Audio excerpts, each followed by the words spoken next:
Ladies and gentlemen, the program will begin in 5 minutes.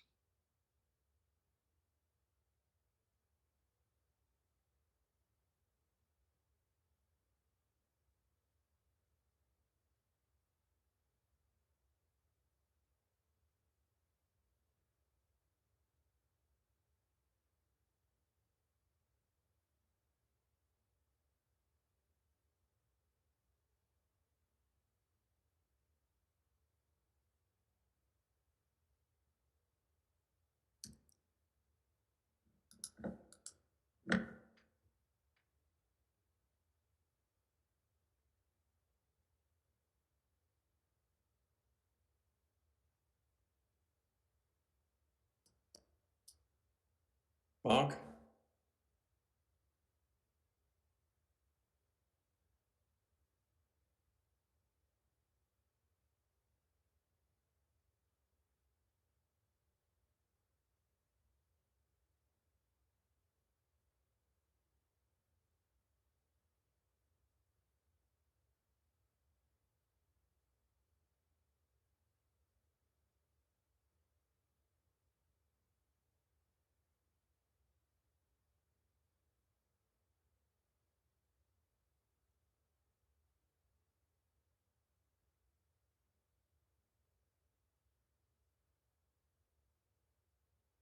Peter.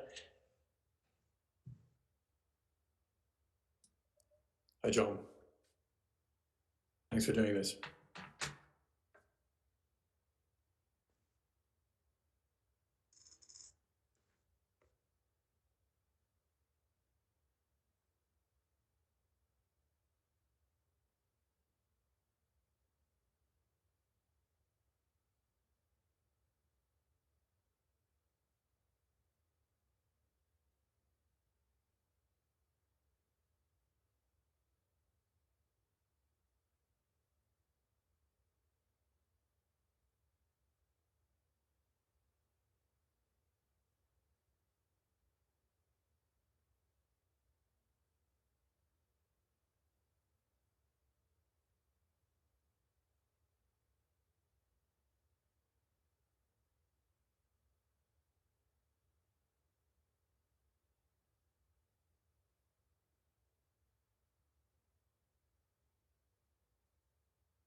Ladies and gentlemen, the program is about to begin.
I see Mr. Wilson.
Good afternoon, good morning, everyone. Welcome to day 4 of our Future Security Forum.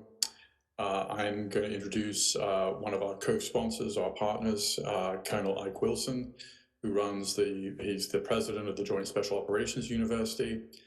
He's the former director of the Strategic Studies Institute at the Army War College, graduate at West Point, and also, importantly for some of this discussion, he was also the head of the Commanders Initiatives Group at Central Command. So over to you, Colonel Wilson. Great, thank you, Peter. And I'd also like to thank Anne-Marie Slaughter as well as the whole New American ASU team and family for the opportunity to participate, as well as serve as a co-sponsor, a partner from the organization that I work with now and lead, the Joint Special Operations University. It's a pleasure for us and a great opportunity and honor to co-sponsor this 6th annual Future Security Forum. And I'd like to welcome all of you to our forum's Day 4 experience. Now, frankly, I can't think of a more ripe moment in time for the types and tenor of discussions and debates, not only on the future context and directions of security that we've been having this week, but frankly of the expanding meanings of the same. Today, we expand and enlarge those explorations with frankly, a terrific slate of moderated conversations, pop-up presentations, and panels covering topics of the coronavirus pandemic and what it might reveal as weaknesses of the Western security system, as well as potential fixes of the same, potential violence in the United States and what the data shows, the future of far-right terrorism in the age of COVID-19, de-radicalization and lessons from the fields, and our forum closing moderated panel on how proxy warfare is or may be reshaping the world. Before I turn it over to our own Heather Hurlbert, Director of New Models for Policy Change, New America, I'd like to take just minutes of time to introduce you all to one of your forum's co-partnering and sponsoring organizations, the Joint Special Operations University, or JSOU affectionately, of which I have the privilege of serving with and leading as the university's 6th president. Formally established as the United States Special Operations Command's in SOF's University in the year 2000, only a few months before our country's last major, what I call a threshold crossing, the attacks of 9/11, this year, 2020, celebrates JSOU's 20-year anniversary. And in this 20th year, JSOU is, like the nation it serves, at a major threshold crossing, a moment of strategic inflection and fundamental change in the meanings of security and defense and utility of force and SOF's utility in particular. In response, and in fact, in anticipation of the coming changes in the character of global geopolitical competition, as well as on the utility of special operations forces writ large, JSOU is currently undergoing a major change agenda, what we're calling JSOU Next. And driving this is a new vision with destination and a mission that provides a much needed northern star to help guide the worldwide diverse and varied constellation of US and foreign ally and partner SOF in security enhancing directions. Joint Special Operations University educates and prepares SOF professionals to address current and unforeseen strategic and operational challenges, arming them with the ability to think through problems with both knowledge and insight. We're nothing short of US SOCOM's Think Do Tank and SOF's Center for Joint Combined SOF Thinking, as well as SOF's new Innovation and Experimentation Lab on all things SOF education. Priority focus of what JSOU Next will be doing over the coming months will be primarily focused on what we're calling flywheel action studies, focus on 3 big areas: the future of SOF's utility and great power competition, SOF as a profession and the moral ethical implications of that utility of SOF, and SOF in the digital realm, or in other words, SOF in the era of disruptive technology, among other focus areas. Finally, you can find out more about who we are and what we do, how and why, by visiting our brand new facelifted website at www.socom.mil/JSOU. You can also find us on YouTube, where we run a weekly Think JSOU webinar series. And on our website, you'll also find JSOU Next Sharpening the Edge of SOF's Next Generation Professionals Vision White Papers. And I encourage you to check them out, and feedback is most welcome. And without further delay, Peter, I believe I'll turn it back over to you to introduce Heather. Thank you. So introducing Heather Helbert, who runs our policy for new change in the political reform program at New America. She held senior positions at in the Clinton administration at the White House and the State Department. She's also a regular contributor to New York Magazine, and really helped put together this 4-day forum. So thank you, Heather, and over to you. Thanks, Peter, and it's wonderful to be here to kick us into our final afternoon of conversation. We are very fortunate to be joined by John Micklethwaite and Adrian Wooldridge, who I'm going to call repeat offenders in the best possible sense, in that they have made, on top of their brilliant individual careers, they've made quite a career of writing books together which attempt to both explain and challenge assumptions about how globalization is unfolding along a range of axes. John Micklethwaite, in his day job, is the editor-in-chief of Bloomberg News. And before assuming that position, he had a long career at The Economist, culminating in service as editor-in-chief there, but also including significant time covering various parts of the world, including the US. Adrian Wooldridge is the management editor and budget columnist for The Economist, and his lengthy career at The Economist includes time spent as Washington bureau chief and Lexington columnist, so they may both be familiar to our audience in various guises. Their new book, as I said, is The Wake-Up Call: Why the Pandemic Has Exposed the Weakness of the West and How to Fix It. So I want to jump right in by saying that unlike perhaps some of the conversation we've heard in the 6 months since COVID arrived on our shores, you argue that the COVID has exposed rather than created a crisis.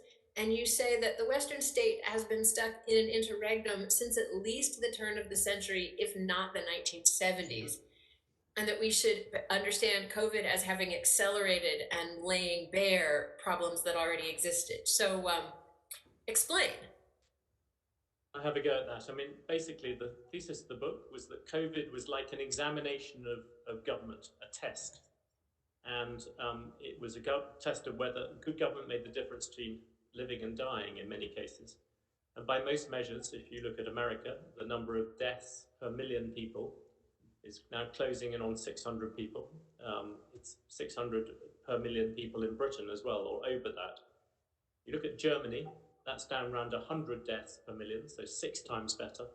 You go out to Asia, to countries like Singapore, Japan, Thailand, Indonesia, all these sort of ones, they're all around 20 to 30 deaths per million. And China claims a number of 3, which many people on this call might dispute. But even if they're telling fibs, and imagine they're hiding 90% of all their deaths, you'd still be up around sort of 30 million. So just on crude mathematics, and again, everyone counts these in slightly different ways, China has been 20 times better, even if we don't believe their numbers, than America at protecting population. And we argue that this is symbolic. And actually, you look at other things, you look at education, put China to one side, Asian schools have been doing better than Americans for some time. We could blame, there may be many people on this call who want to blame Donald Trump for things that have gone wrong, and we would accept that Donald Trump has often made mistakes. He's failed to unite the West, he's failed to, he often gave somewhat unconventional advice, and he was slow to lock down. But he did not invent a health system that is geared to looking after the rich and the old rather than the poor. You look at the other problems America has at the moment, racist policing. I covered Rodney King 30 years ago. Donald Trump didn't invent that. He didn't start American schools falling behind these places. So on most measures, this looks like a state that is not renewing itself in the same way as it should be. And at different times, the West has had these wake-up calls, and usually in the past, it's reacted to it. America did it in the progressive era. There have been various moments, but if you're the empire in charge, we all know our history, then you either react to these wake-up calls or others go past you. And this is a very demonstrable thing where America, Britain as well, have performed very badly. So that's the reason why we think it's more than just this disease. It goes deeper than that, and it's much more systemic. You've immediately taken us to the question of China and U.S.-China competition. And I know many of our watchers will be keenly interested in the question of whether China's rise poses an existential threat to the U.S. and what responses we should prioritize, given that we brand ourselves a security conference. So Adrian, I'll turn to you. Tell us how, if the problems with the U.S. are structural and internal, how should we understand the China challenge? Well, first of all, we need to understand that China's rise is not really a rise, it's a return. If you go back to the year 1500, China is in many ways the world's dominant power. It has the world's biggest capital city. It has the world's most sophisticated civil service, selected by objective written examinations from the whole country. It has an incredible system of internal irrigation. It produces the world's biggest encyclopedia, the equivalent then of Wikipedia. And it's the world's most self-confident power. And what happens after that is you get a long process of decline. And of course, an equally long process of rise by the West. China ossifies, and the West begins to revive itself, partly for reasons of economic innovation, but partly for reasons of government innovation. It begins to develop a state that works. So we're seeing, from the Chinese perspective, a return to the way the world ought to be and the way the world used to be. Is this an existential threat to the United States? Well, it is an extraordinary threat to the United States. I think it's possible for a vigorous China to survive alongside a vigorous United States. We better hope that it is. But it's an extremely difficult moment if we compare this to the rise of Germany, for example, which I think in some ways it is similar to the rise of Germany in the late 19th and early 20th century. When a new power comes along, you have to have a very complicated process of adjustment. America has set the standards for the world along with Europe and Great Britain. That's much more difficult to do when you have a multipolar world. And I think America needs in many ways to realize that it's not the only kid on the block. It has a real competitor that's as big as it is in economic power, that has a capacity to project its power abroad. And if it is to at least perform adequately at a time when China is rising, it needs to start checking its institutions. It needs to start reviving its institutions. John said at the beginning that he wanted to lay emphasis on the importance of government, that the COVID test is a test of government. I'd go further than that and say that the competitive strength of nations depends not just on its military, not just on its economy, although America has sort of both in spades, but it depends on the quality of its governing institutions, on its government. And that's where I'm really worried about the United States, that the government system doesn't seem to work very well. It's gridlocked, obviously, in Washington. Many of its institutions, such as schools, are very average by world standards. Its healthcare system is expensive, the most expensive in the world, and yet it doesn't cover the whole of the population. And even if you have a vigorous economy, even if you have a first-rate military, if it's set against the background of suboptimal government institutions, then it's very hard to stay ahead. And what COVID, I think, has shown is not only that the gap between America and China is not to America's advantage. We've seen that China is actually much more capable than we thought it was, although it responded very badly at first to COVID. It got its act together eventually and responded quite quickly.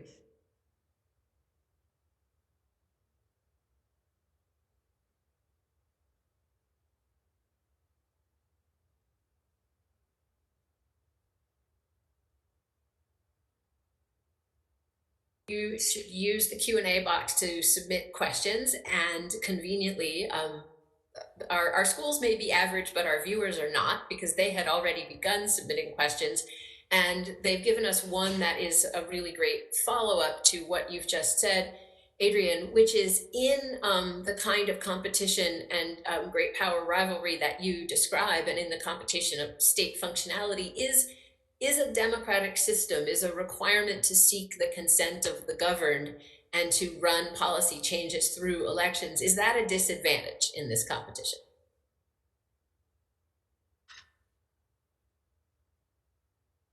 No, I'll answer that one. No, I don't think it is remotely a disadvantage. You look at what happened in this crisis, and as we pointed out, by most measures, China has done better than America. But that's a sort of false positive when you look at the appearance, the competitiveness of democracies against autocracies. Because most other autocracies, Iran, Russia, all these countries did very badly. And generally, most of the countries did quite well. We mentioned Germany, you mentioned Japan, you mentioned places like Singapore, which might be a little bit more authoritarian. South Korea is a really good example. And I think there's a danger in America in two different ways. One, in people thinking that they have somehow not known that there's something different about Asia. That's totally untrue. Go to Seoul. It's a place with enormous nightclubs. It has some of the biggest sort of music scenes in the world. It's the home of Parasite. This is a thriving, difficult, modern city with subways and things. It's the same size as London and New York. Now look at the numbers of people who died. In Seoul, it's 30. In New York,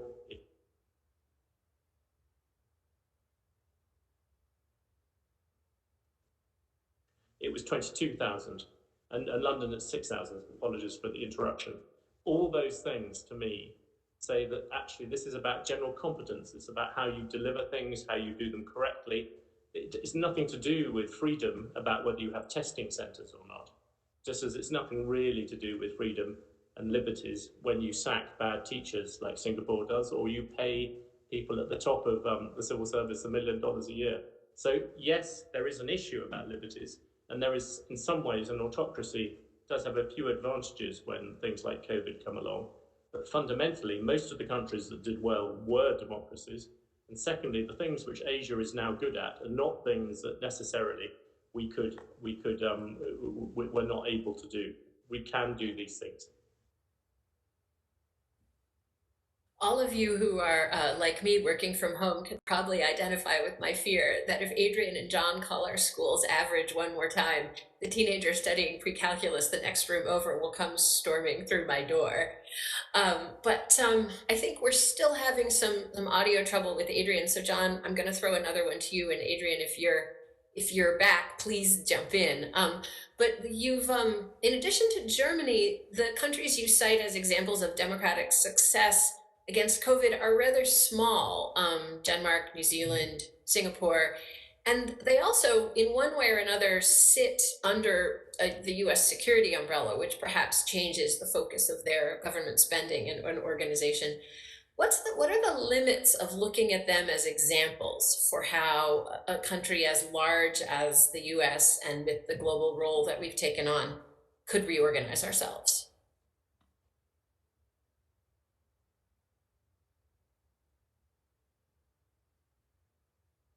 In some ways, that's a very easy question to answer, because you look at the numbers, and it's, as you pointed out, it's not just these small Asian countries. It's places like Germany. It's many other parts of the world did enormously better than America.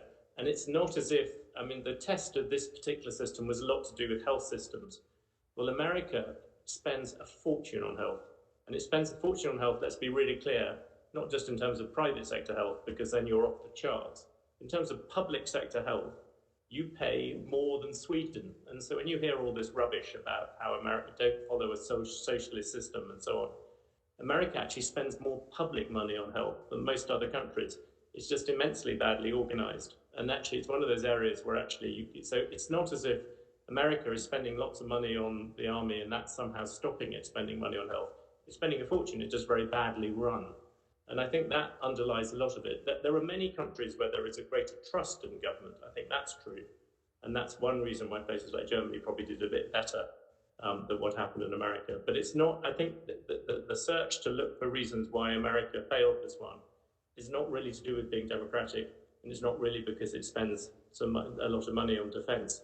Although I should add, there are plenty of good reasons to query the lack of European spending on defense.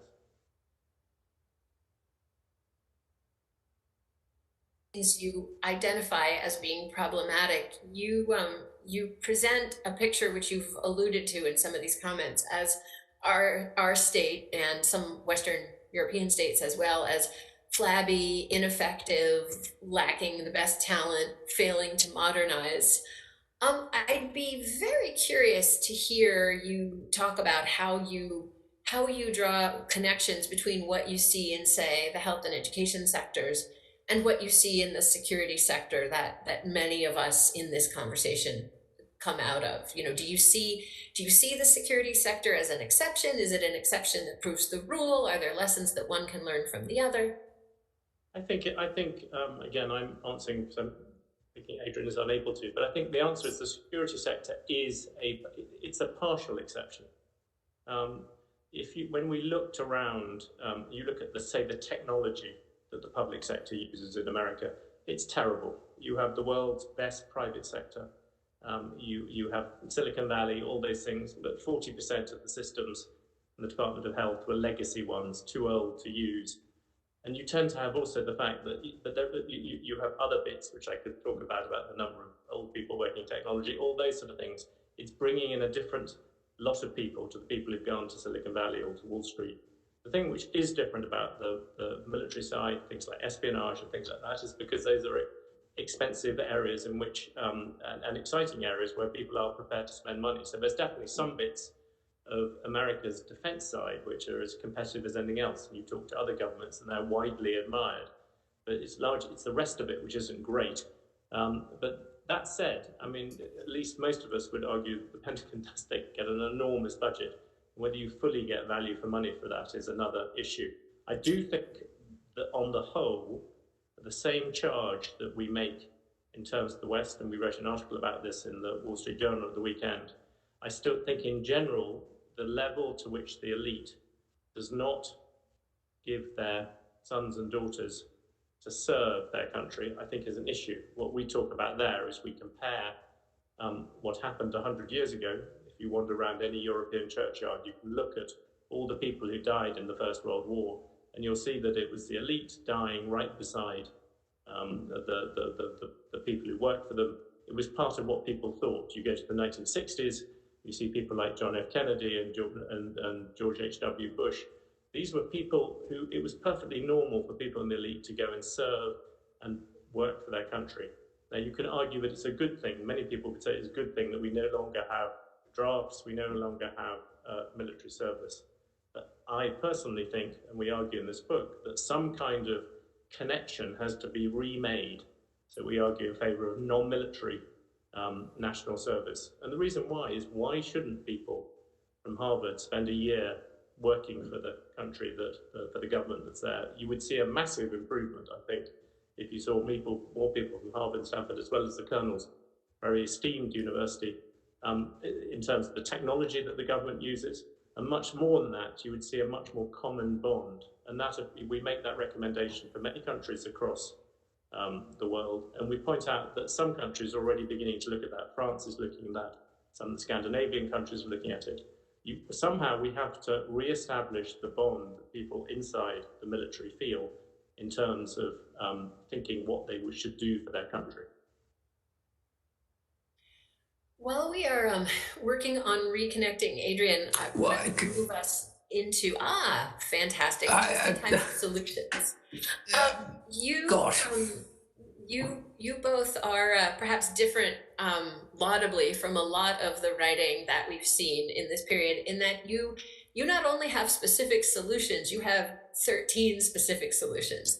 And John, you have been talking for a bit about public service and reconnecting sectors of society, and remaking public service careers as ones that that more of the best would want to go into as young people. Adrian, can I turn to you to talk about some of the other solutions that you propose? Sure. Well, we have a strange device to present our solutions, which is we invent an American president called Bill Lincoln, who's really a strange amalgamation of William Gladstone, the greatest reforming British Prime Minister of the 19th century, and Abraham Lincoln, the great mid-19th century American president.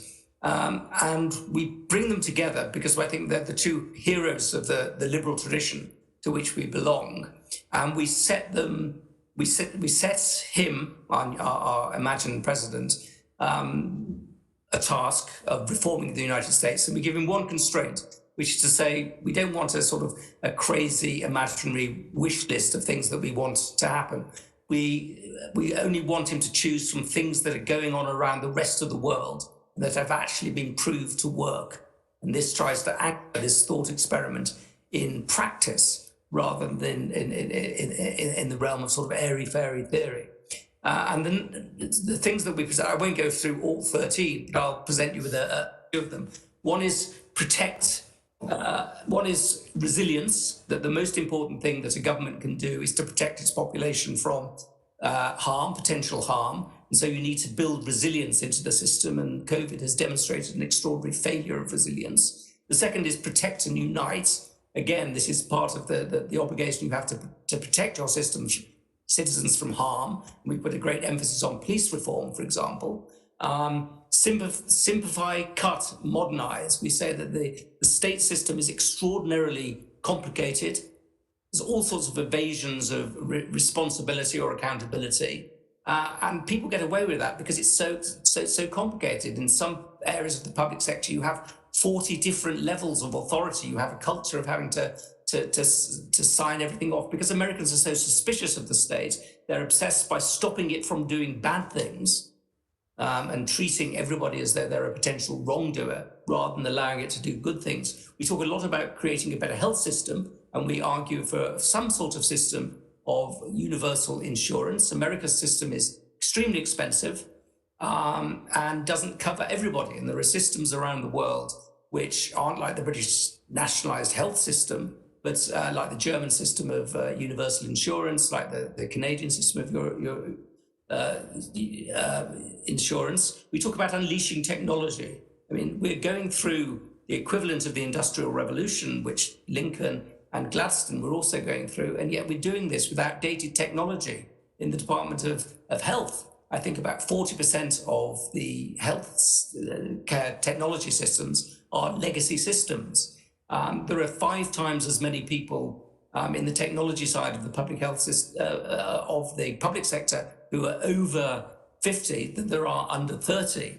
And we also talk about making government dowdy. You seem to have constructed a sort of strange imperial system in the United States. I lived in Washington for many years. You're constantly seeing motorcades of people. You know, the president is always surrounded by, you know, in his great beast, the car, surrounded by this entourage of people. And I think that's bad, the way the president is treated like an emperor. We need to have him living a more normal life, closer to the people. The Pope, for example, now lives a very, within certain constraints, a very humble life. And this extravagant lifestyle of the president is un-American, and it's outside the tradition of American history. So you bring up with that last point a really fascinating paradox, I thought, about your book, which is that the book itself is so insistent on deep structural factors, yet your device for resolving them it focuses so much on personal leadership in your imagined amalgam of William Gladstone and Abraham Lincoln. And so then I think, you know, this question of, I mean, it's not by accident that we have not only an imperial presidency, but at the moment we have a rather imperial president. So I'd love for you to talk a bit about how you see the interaction of structure and personality at this particular very odd moment in Western life. And also, I can't resist pointing out how interesting it is, the idea that right at the moment, the thing that would reignite American passion for government is 2 more old white guys. Well, 2 more old white guys. These were rather remarkable old white guys, must be said. But what we wanted to do was take people who had actually existed and who had actually had a great record of reforming government. And we wanted to remind people that it's quite possible to take a system that looks as though it's hopeless and to reform it dramatically. That happened with Gladstone, who took an extravagant, aristocratic system of government, ripped it apart and replaced it with a more meritocratic, efficient one. And of course, Lincoln with the abolition of slavery, that men or women, individuals, can do extraordinary things in history. And we like to try to locate ourselves within that great tradition. But we should add that if you look at Corona, it seems to have been women who've done a much better job at dealing with Corona than men. You know, in New Zealand, you have a female prime minister. In Germany, you have a female chancellor, and they've both done extremely well. And indeed, if anybody is the leader of the West at the moment, it's really Angela Merkel, who has this very calm, slightly but admirably dull, scientific way of dealing with this problem. So historical reasons drove us to choose 2 old men, but we could have had an amalgam of Jacinda and Angela.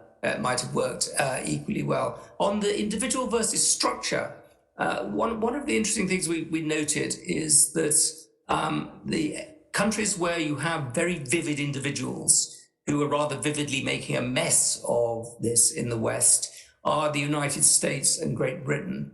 But they all have they both have individuals who were put in place by a populist revolution.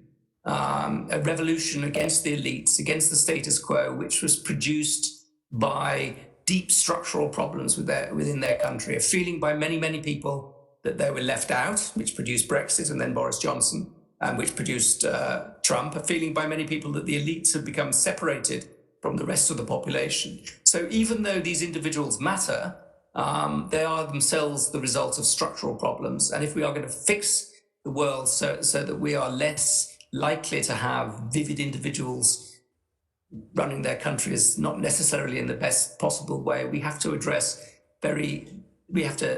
fix very, very deep structural factors, both stopping the discontent that produced populism, but also fine-tuning government so it begins to work much better than in the past. I think Karl Marx said that individuals make their own history, but they don't do so just as they please. And I think that's true of the moment we're living through now. Well, when we have an Economist editor quoting Karl Marx, we know that we really are living in interesting times. This is a reminder to the audience. You've got a few more minutes to submit questions to us, and I'll share a couple with you. John, do we best understand this dilemma that you've outlined for us as a problem of systems, or to what extent is it also a problem of power? In that, while you package these critiques very elegantly, as you note, you are not the first people to make any of them, and yet the U.S. and Britain and the West have failed to address them. What's the power shift that would make that change possible? It's a really good question. At the moment, I think if you look at America, being honest, you don't see in either Joe Biden's manifesto or Donald Trump's a realization of how big the problem is. That doesn't necessarily mean they won't change it once they're in. And you have to imagine that if Joe Biden won, it would become fairly obvious to him the full level of the failure of the American public sector. He would have the enormous handicap of the democratic links to public sector unions, which make things very difficult, just as Trump has, beyond anything else, some of the thoughts on the Republican side that the only answer to government is smaller government, which I think they discovered during COVID, that having no government, not being able to treat the poor, is not a particularly great system. If you want no government, go to the Congo. You can see just what it's like. So there has to be sort of smarter answers. I think it's interesting in Britain, I think you can make the argument that whatever it's the sins of people like Dominic Cummings, the main advisor to Boris Johnson, and one of the great architects of Brexit, is that he is someone who is determined to change government. And he may have visions of creating Singapore on the Thames, and that might be difficult. But there is a record of people coming together. And I think there are one massive community is one which is on this call.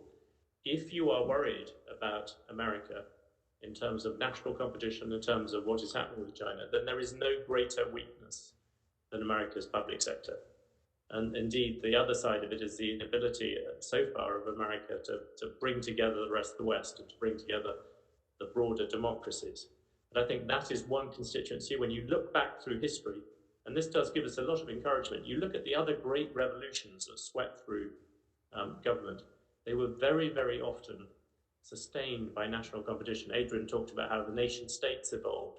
Well, that was because Britain was scared of France and France was scared of Spain and so on. And everyone was competing against each other. You go back to the end of the 19th century, and much though we'd like to kid ourselves that the reason why people set up these welfare states that we now all live with was just because people were concerned about what happened to the poor, the truth was that a large part of it in Europe, in Britain and France particularly, was terror of Germany. People thought that Germany had a much better system, that it was producing a much sort of better class of people who'd be able to fight wars better. Well, once again, if you if you worried about America's national security, then you should be looking at those school results that we bored on about. You should be wondering why the health system was so bad that it couldn't protect people in the same way as other people. I think the other group of people who are out there are business people. I think every businessman who has traveled from LaGuardia, well, you don't travel from LaGuardia, but traveled from pretty much any of America's many, many shoddy airports to one in Asia, has seen that there is a difference now. And the difference really is that group, that elite in Asia, is taking government much more seriously. And I think the great kind of guide in that, no matter how small it is, and it's one that the Chinese follow assiduously, is Singapore. There you have a government that is far smaller than anything that Republicans would dare hope for, because it doesn't have all the perks for the rich that Mitch McConnell and his friends like doling out. At the same token, it has actually no truck with having bad public sector workers. And I think once you begin to look at what's happening in the rest of the world, as business people do on a daily basis, and I think you begin to see the constituency of people looking for reform. There was a poll the other day which people said, do you want reform of government? And like 70% of Americans said yes. But you are right to say that there isn't an immediate need. You can imagine a situation where Britain does some things where the threat posed by China becomes ever more real and visible. And just the sheer fact of how badly America has done relative to other countries begins to get through. And then on top of all that, you have the markets. I do not think the markets will keep on funding a government which runs in quite as badly as the current system in Washington. Well, with that ringing call for reinvestment and consideration of public sector, I think it's time to thank you both very much for joining us. Adrian, in particular, for sticking with us through the technical difficulties. I'm sorry to disappear for a while.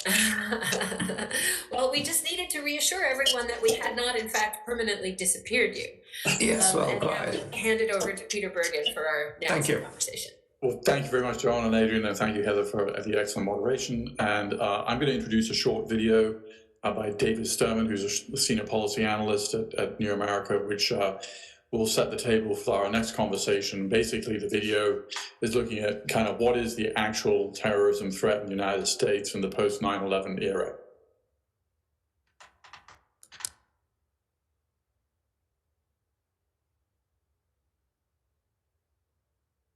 What is the terrorist threat to the US today?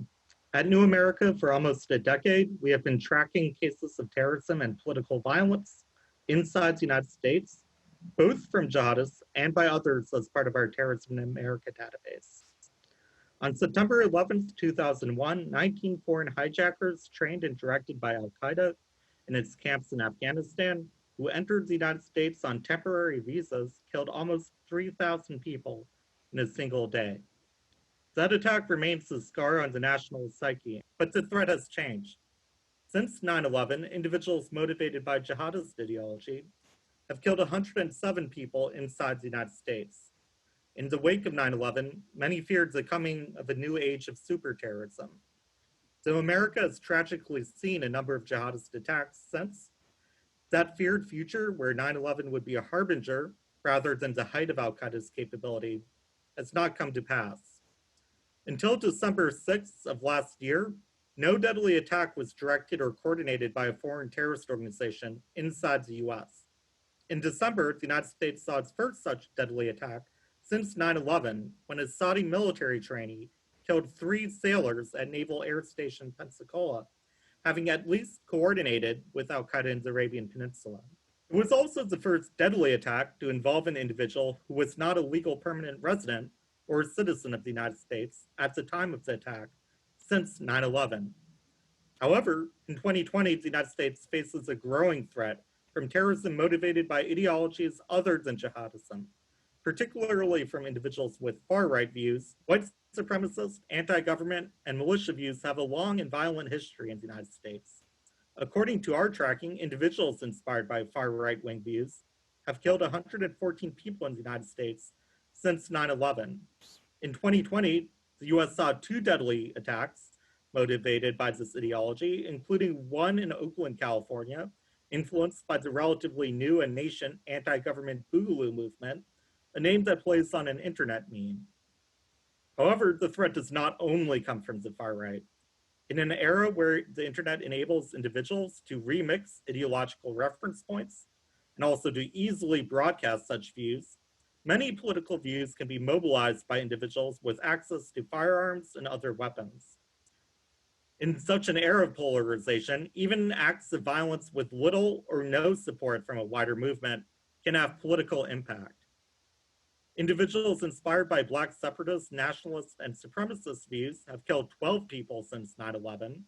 In December 2019, 4 people were killed in an attack on a kosher grocery store in New Jersey, where the alleged perpetrators were influenced by anti-Semitic versions of Black Hebrew Israelite views, along with anti-government ideology. Individuals influenced by ideologically framed forms of misogyny have killed 9 people in the post-9/11 era. In July, a man shot and killed the son of a female federal judge at the judge's home. The man, identified by the FBI as the primary suspect and who committed suicide, was a self-identified anti-feminist who had written about violence and how he viewed its role in the so-called men's rights movement. And while far-left politics have not motivated substantial deadly violence in recent years, there have been occasional attacks, including the alleged killing of a right-wing protester in Portland this August by a left-wing protester. Policymakers must not overhype the threat of political violence and terrorism, and should be wary about tarring entire movements by the acts of individuals. Terrorism is far from the most dangerous threat to Americans. In less than a year, the coronavirus pandemic has killed more than 600 times as many people in the United States as terrorism of any ideological stripe has in the almost 2 decades since 9/11. Yet this year's events, the pandemic, a renewed protest wave over police brutality and racism, and the coming presidential election reflect and generate a particularly pronounced period of social polarization that can result in an escalation in terrorism. Even before this year's events, American politics showed warning signs regarding the potential for escalating political violence. As New America's political reform program has tracked, America has seen increasing elite factionalization, polarization on the basis of identity markers like race, rising reports of hate crimes, and declining trust in political institutions. All of these are indicators of vulnerability to political violence. While wariness about threat inflation is necessary, the American people need to have an honest discussion about political violence and how to respond to it. Well, we're about to have that honest discussion, and it's going to be moderated by Javed Ali, who is a policymaker in residence at the University of Michigan's Ford School. He's also a fellow at New America. He has had a long, distinguished career in counterterrorism in the US government, worked at the FBI. His most recent job was as senior director for counterterrorism at the White House, so effectively overseeing US government counterterrorism policy in the Trump administration. And Javed will go ahead with the next panel. Thank you. Well, Peter, thank you for that kind introduction and for the opportunity to be here to host this excellent discussion. Just before we get into the panel and the introductions of the distinguished experts and practitioners and guests we have, just wanted to give a little bit of a perspective on David's video and the issues that it generated and why it's important and what it means for our panel. So David's presentation, I thought, did a really good job painting this very diverse landscape of what the terrorist threat looks like inside the United States, from the far right end of the spectrum, and the numbers from the New America analysis seem like that's where the most lethal violence, unfortunately, is coming from most recently and perhaps over a longer period of time, to the far left, and then everything in between with jihadist related violence, Black separatist violence, and misogynist or incel, or there's lots of terms for this other category of violent action that we're seeing. So you painted a really diverse spectrum of what the threat looks like, and also hit on some key drivers that will continue to push all these different threats in different directions, which makes it very difficult to determine which drivers does the government need, or the private sector, or state and local government need to take action to prevent more activity from occurring. So I thought the presentation did well on that. And then the last point, this whole issue of prioritization relative to political extremism and violence in this country still pales in comparison to the impact, unfortunately, of what we've seen with COVID. And this is something else that policymakers will have to wrestle with. So I thought the presentation did well in all those points. So with that, though, we're not going to try and tackle this very diverse landscape that David painted. We are going to try and just look at a smaller segment, but certainly a very important one, on the far right threat inside the United States, and certainly in the age of COVID and what that means. And really honored and pleased to have 4 expert views and opinions on that. And for those of you who have not seen the backgrounds of our guests, let me just take a little bit of time to introduce everyone formally, and I'm just going to go down the list alphabetically. So first we have Dr. Mia Bloom. She's a fellow with New America's National Security Program and professor of communications and Middle East studies at Georgia State University in Atlanta. She conducts ethnographic field research in Europe, the Middle East, and South Asia, and speaks 8 languages. And Dr. Bloom's newest book is called Veiled Threats: Women and Global Jihad, and that's scheduled for release this year if it's not out already. So Dr. Bloom, welcome. Next, we have Aaron Couchy. Aaron, I've gotten to know you over the past year. Aaron is a national security journalist who covers government accountability issues with a focus on counterterrorism and global conflicts and how they impact civil liberties and human rights. She has reported for NBC News, National Geographic, BBC, Al Jazeera, and Newsweek, amongst others, and producing everything from breaking news to investigative features and international documentaries. So Aaron, great to see you again. Dory, great to have you. Dory and I have been friends for quite some time. Dory, if you're not familiar with his background, is a captain with the Las Vegas Metropolitan Police Department. He has nearly 20 years of experience in education, most of which is focused on counterterrorism, intelligence, and criminal investigations. And one of the reasons we wanted to have Dory on today was to get a field level view on what this far right threat looks like inside a large metropolitan area in the United States. And Dory, your background, not only this year, but in years past, from the Las Vegas Metro PD department on far right threats in Las Vegas. It's really critical to have your perspective on those. So welcome, Dory, great to have you. And then last, Vidya Ramalingam. For those of you who don't know Vidya, she is the founder of Moonshot, Countering Violent Extremism, an organization using technology to disrupt and counter violent extremism globally. She directs overall strategy and oversees campaigns, software development, and digital projects in over 25 countries. Vidya, you're also a nationally recognized expert and internationally recognized expert on various aspects of countering violent extremism. So really happy to have you here as well. So with that, let me kick off the first portion of the questions to the guests, and we'll circle back to the threat, which David's video brought up at first. But Dory, we'll start with you and then maybe open it up to others on the panel for this first question, but certainly wanted to get your perspective first, given your current role. So based on what you're already seeing in the right threat in Las Vegas, what additional tools, authorities, capabilities do you think are necessary at the state and local level, or even the federal level, on that to confront this threat? Well, John, let me first off begin by just saying thank you. I appreciate the opportunity to be here on this panel.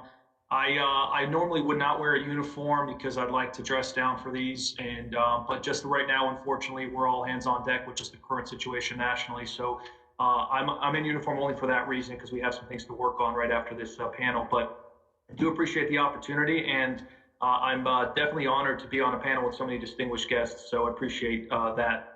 I think from my perspective, having been involved federally on a variety of projects and having spent most of my career in counterterrorism prior to promoting to this current position, I think the first step for us in dealing with far-right terrorism, but just also domestic terrorism in general, is simply accepting the fact or acknowledging the fact that we do have a problem, acknowledging the threat. We all understand very clearly the international terrorism threat. We're all essentially united in dealing with it for the most part. But when it comes to dealing with far-right terrorism, at the end of the day, I think we are still not acknowledging the fact that we do have a rise in that particular threat category and the impact that that is having. And then just in general, dealing with domestic terrorism, it's always been a significant challenge. Someone who spent most of my career within the terrorism world focusing on the international threat, when you compare it to the domestic side, on either end of the spectrum, regardless of what the ideology is, for many years, it was always as if the folks working that end were almost like the, redheaded stepchild per se, the person who made the entity that wasn't as well funded or as well focused. And we were all bought in on the international threat. And I think that's part of the problem, is we have to acknowledge the fact that we have concerns on all ends of the spectrum and in all areas of terrorism. But that also bleeds over to, I think, just the legal framework that we're operating in. And this is a lot easier said than done. But as you know, Javed, in our time working even on international terrorism that bleeds into homegrown violent extremism locally, at the end of the day, we're structured in a way where our federal intelligence apparatus, and as well as sometimes our state and local, is very limited in what we do within the domestic framework.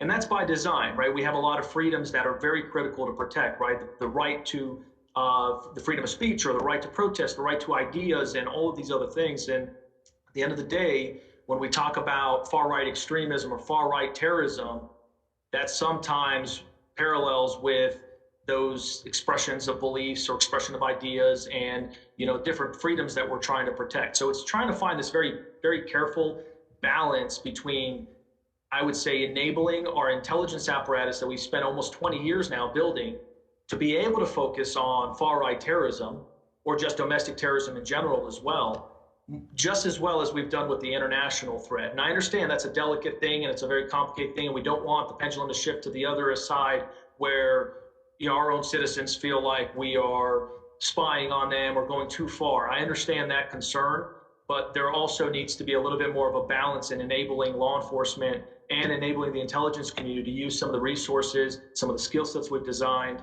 to be able to deal with what is clearly a very real threat. Great perspective there, and you raised a number of really important topics. Anyone else on the panel want to jump in or take a different position on some of the issues that Dory raised? Well, there's one thing I would add to what Dory was mentioning, which I thought was interesting and relevant to Las Vegas. But when Stephen Paddock decided to kill, I think it was 59 people, ISIS tried to claim responsibility for him, even though there was no connection. So I think it's really important that as we're looking at the threat landscape, we understand that there's different categories, but there's also false claims and competing claims. And just because a terrorist group says that they're responsible, we have to look at it analytically and see, is that true? In the case of Paddock, it wasn't true, even though ISIS was insisting it was. Javed, if I may I think you brought up a phenomenal and just an excellent point, something that we've been battling with for quite some time, mainly because of conspiracy theories, which is another challenge of what's driving, I think, a lot of this violence on all ends of the spectrum. But we dealt with that with 1 October quite a bit, where people really fed into a lot of conspiracy theories, and it didn't help us that international terrorist groups were trying to claim credit.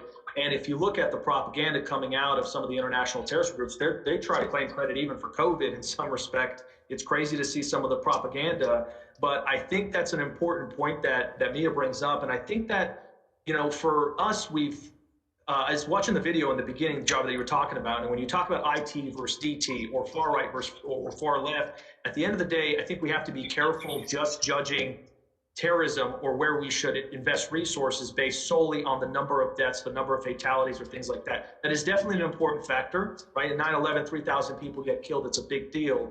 And same thing with 1 October, the body count, the amount of people shot is just insane.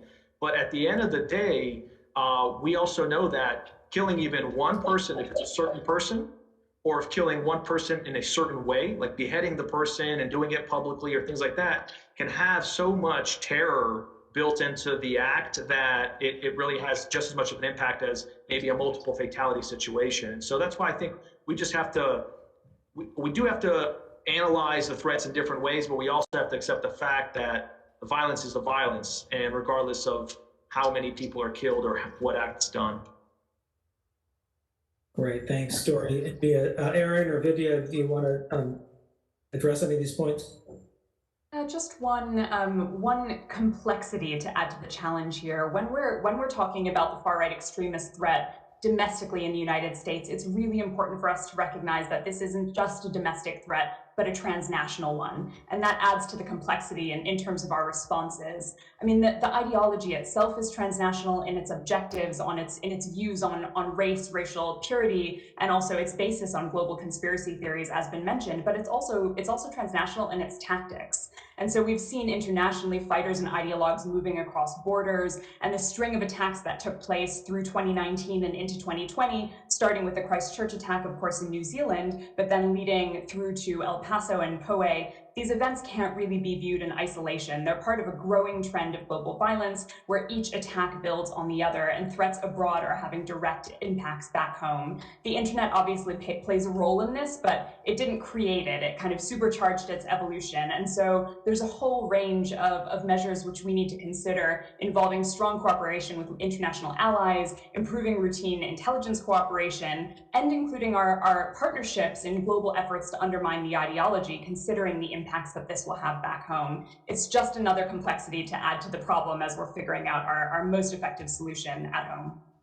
Yeah, Vidya, that's a great point. And it's something we wrestled with when I was in government.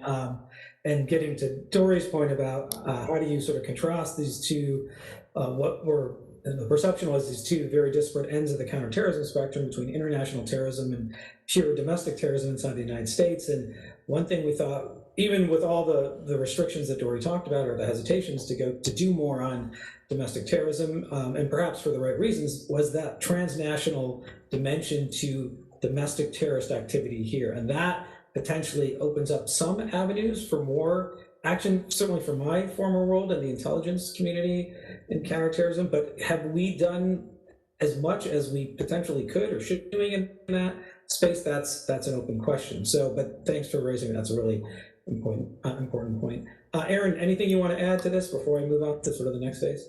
Yeah, I just wanted to pick up on something Dory mentioned, which is the difference between the international framework that we have that's pretty well established over the last, almost 20 years, and this domestic threat that we've seen accelerate in the last few years. And the number one thing is there doesn't seem to be, beyond the world of practitioners, people who are in the security profession, I think everyone I talk to, they kind of all understand what it is.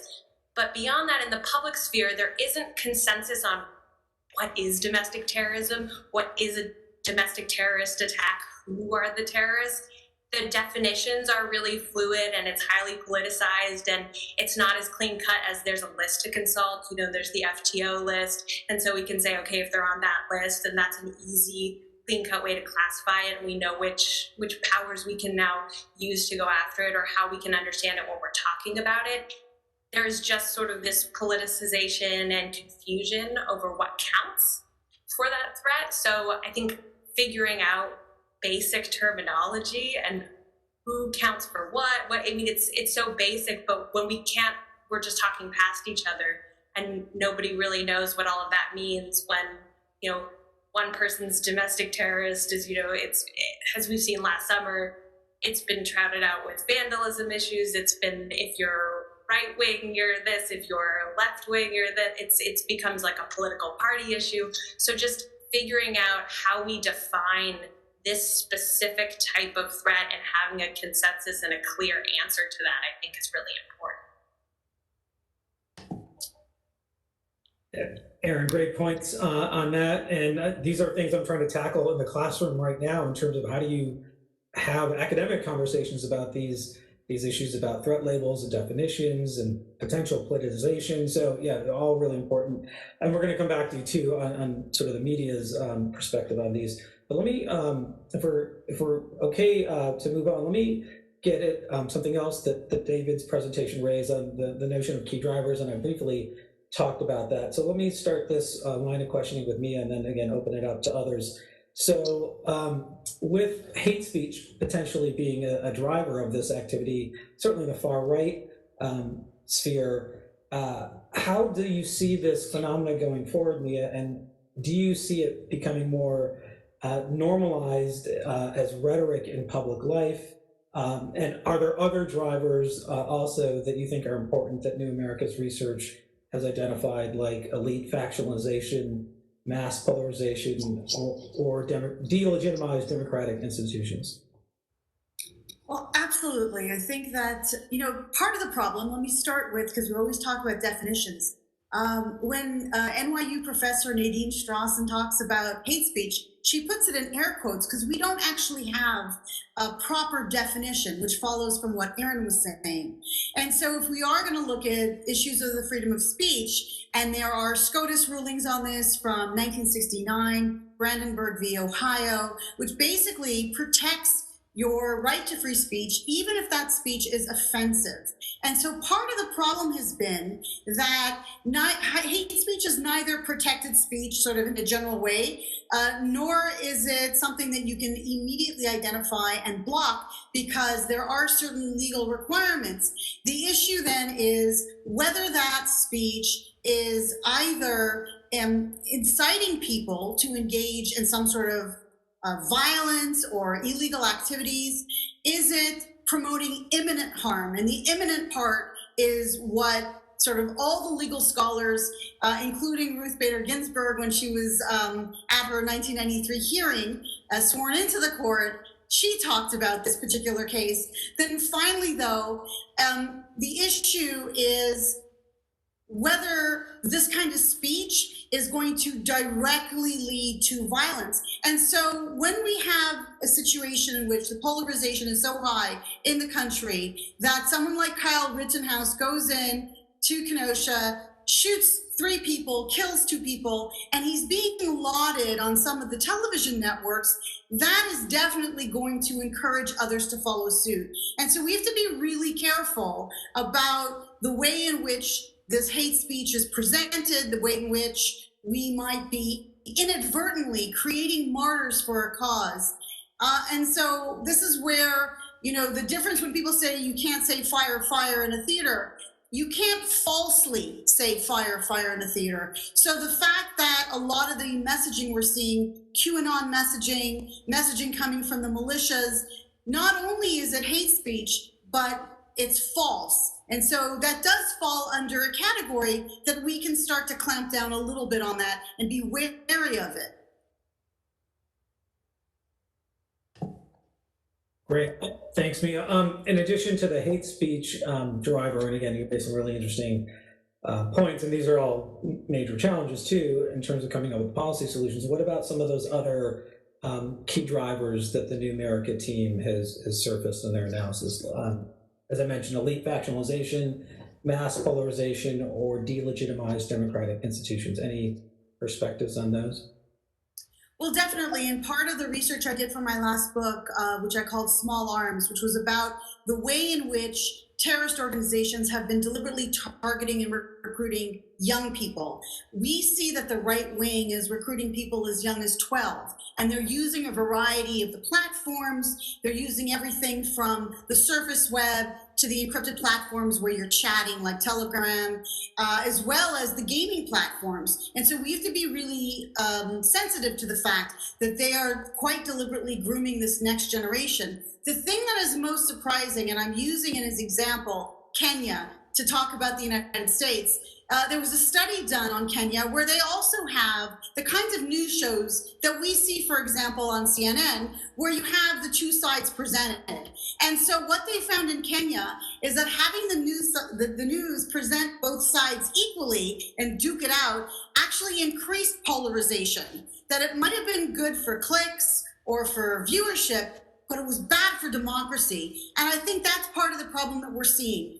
The polarization happens to such an extent that you have people that watch certain channels that have no information whatsoever that disconfirms what that channel is telling them. And if the channel begins to laud violence or to incite people, then we have a really big problem leading up to the election and even in the period between the election and the inauguration.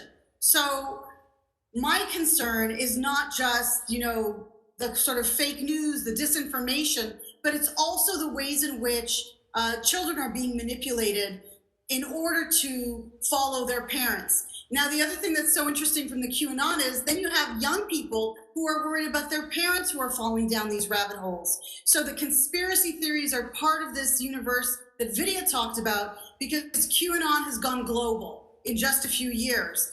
And put together, it's made a very volatile mix. Thanks, Mia, for that unfortunately sobering perspective. Anyone else want to jump in on this issue of key drivers, or how you see other drivers of potential activity in the far right space? Hey, Javed, I'll just add a quick comment. I definitely don't disagree with Mia when we talk about hate speech can be a driver for some of this violence, but I also think that we have to be careful in terms of what government can do regarding hate speech. And I speak from a perspective of having to deal with, in my career, anti-Semitism as well at different times, and experiencing and seeing other people deal with hate speech. But the thing is, when we get into trying to have government control or in some way affect what someone can say, I think that's a very dangerous place, because we saw that. We did that with international terrorism, right? And we saw in the beginning, shortly after 9/11, that a lot of the same kind of issues that are being recognized here, whether it's, you know, how can we manage the hate speech? How can we manage dehumanization of a certain population or certain ethnicity or certain nationality? How can we deal with, you know, aspects of thought, basically, can also lead to an overconvergence of governments or governance over particular populations. I think that as a society, we should recognize that we should draw attention to these issues and try to see if, as a society, collectively, people can understand that and stop being as hateful to each other. But at the end of the day, from a government standpoint, I think we have to focus more on behaviors, just like we do with other threats. It's the behaviors and the activities that we have to basically say, that is not up for interpretation. Walking up to someone and stabbing them is not up to interpretation. Using a bomb to kill many people is not up for interpretation, in my opinion. The violence in of itself should be very clear and actionable. Thanks, Dory. And again, the hate speech issue and how to legislate that, if at all, in the United States. I mean, this is one of the core challenges for us on this topic. Aaron or Vidya, any comments on the key drivers? I might just briefly add, and I can say a few words later on in the conversation around some of the methods we're testing online to respond to both hate speech and also those that are engaging with definitively extremist and terrorist content. But in many ways, so what we try and do in our challenge online is to separate out audiences in the US who are posting content indicating a low risk of violence. You know, maybe they're just posting and engaging with hate speech. They don't actually pose a risk of terrorism, but they are consuming ideological content which poses other online harms online. It poses harms to communities, even if it's not a risk of physical violence. And we try and separate out those audiences from those who are genuinely at risk of violence. And our treatment for each of those audiences is different. So for those audiences that are just flirting with the ideologies and are just maybe posting or engaging with hate speech, our approach there is not censorship, it's not content removal, but it's around flooding them with safer alternatives, ensuring that everywhere in their online journey, they have a safer option. And for those who are genuinely at risk of violence, who are posting content online which indicates they are planning an act, if we don't have enough information to refer them through to police, our approach there is then based around social work, de-escalation methodologies, and attempting to essentially start social work interventions with them online. But I completely agree that there's a risk here of censorship, of over-moderation of content, and this is a real challenge for the far-right extremist space. We've got to find the best ways to distinguish those who are genuinely at risk from those who are just engaging with hateful content online. Yeah, great point, Jim. Thank you. Aaron, anything you want to add on this? Always have lots to say. I mean, the two points I wanted to emphasize were just, I mean, I really appreciate everything Dory said in particular. It's sort of at my heart as a First Amendment kind of person, as a member of the media. But, you know, foreign governments, not to be too alarmist, have used counterterrorism as the means to just sort of crack down on wide swaths of their population, China being the most notable current example, right? In Xinjiang, they're using the counterterrorism mandate to go after the whole swath of the Muslim population. So it's an important lesson that obviously the United States has way more checks and balances and accountability measures, but it's a good lesson to see how this has been used and where it can go too far, so that there should be guardrails and you know, accountability levels there. I also just really appreciate the question, because the framing of it is, what are the drivers? So that has an underlying assumption that I think we forget in the general public discussion, which is that people aren't born terrorists. They aren't sort of classifications of people. If you're from a certain area, if you espouse a certain religion, political party, if you hit certain demographics, that you just are this in this category, which I think is something that was not well understood or well communicated in the wake of 9/11. And that was a good lesson learned. So just having the discussion, I think, is good about that there are specific drivers, that people aren't just inherently terrorists and they're terrorists for life, and anyone who is affiliated or associated with them or anything that they're associated with would also be terrorism. I think it's an important part to have in that discussion as well. Yeah, thanks, Aaron. And again, circling back to my own perspective in government and now in academia, what I always tried to focus on, there are perhaps individual factors or factors at an individual level that potentially could drive someone towards terrorism or do affect someone who's in the throes of radicalization or mobilization. And then there are these external factors, and sorting out the complexity between all of those things is very difficult. But I agree with you. It's not like any one particular class or race or type of person is more predisposed to terrorism than not. So hopefully we covered a little bit of ground on that. But let me stick with you, Aaron, on this next question about media coverage, and we've already talked a little bit about it, but there is some data on how media coverage can inadvertently, and not obviously intentionally, further harden the polarization that we've talked about and inflame conflict. So in your own practice as a journalist who's not only covered counterterrorism issues, but lots of other national security ones, what are your sort of best practices to make sure that even inadvertently your coverage doesn't fall into those traps? Well, I guess I would sort of frame this in the context of you can do long-form, thoughtful discussions journalistically, or you can do the breaking news. And I think I would rather focus on the live coverage because that's when the stakes are probably the highest, and it's probably the most difficult situation because we are writing the narrative in real time and trying to tell people, how do you understand what's happened? So, for instance, an attack just happened. We get an update and say, okay, we think somebody's, there's a bomb or there's a mass shooting or one of those events. And what do you do? And in many ways, it's just sort of basic journalistic practice. Only report what you know. And in other ways, it's a little bit more complicated.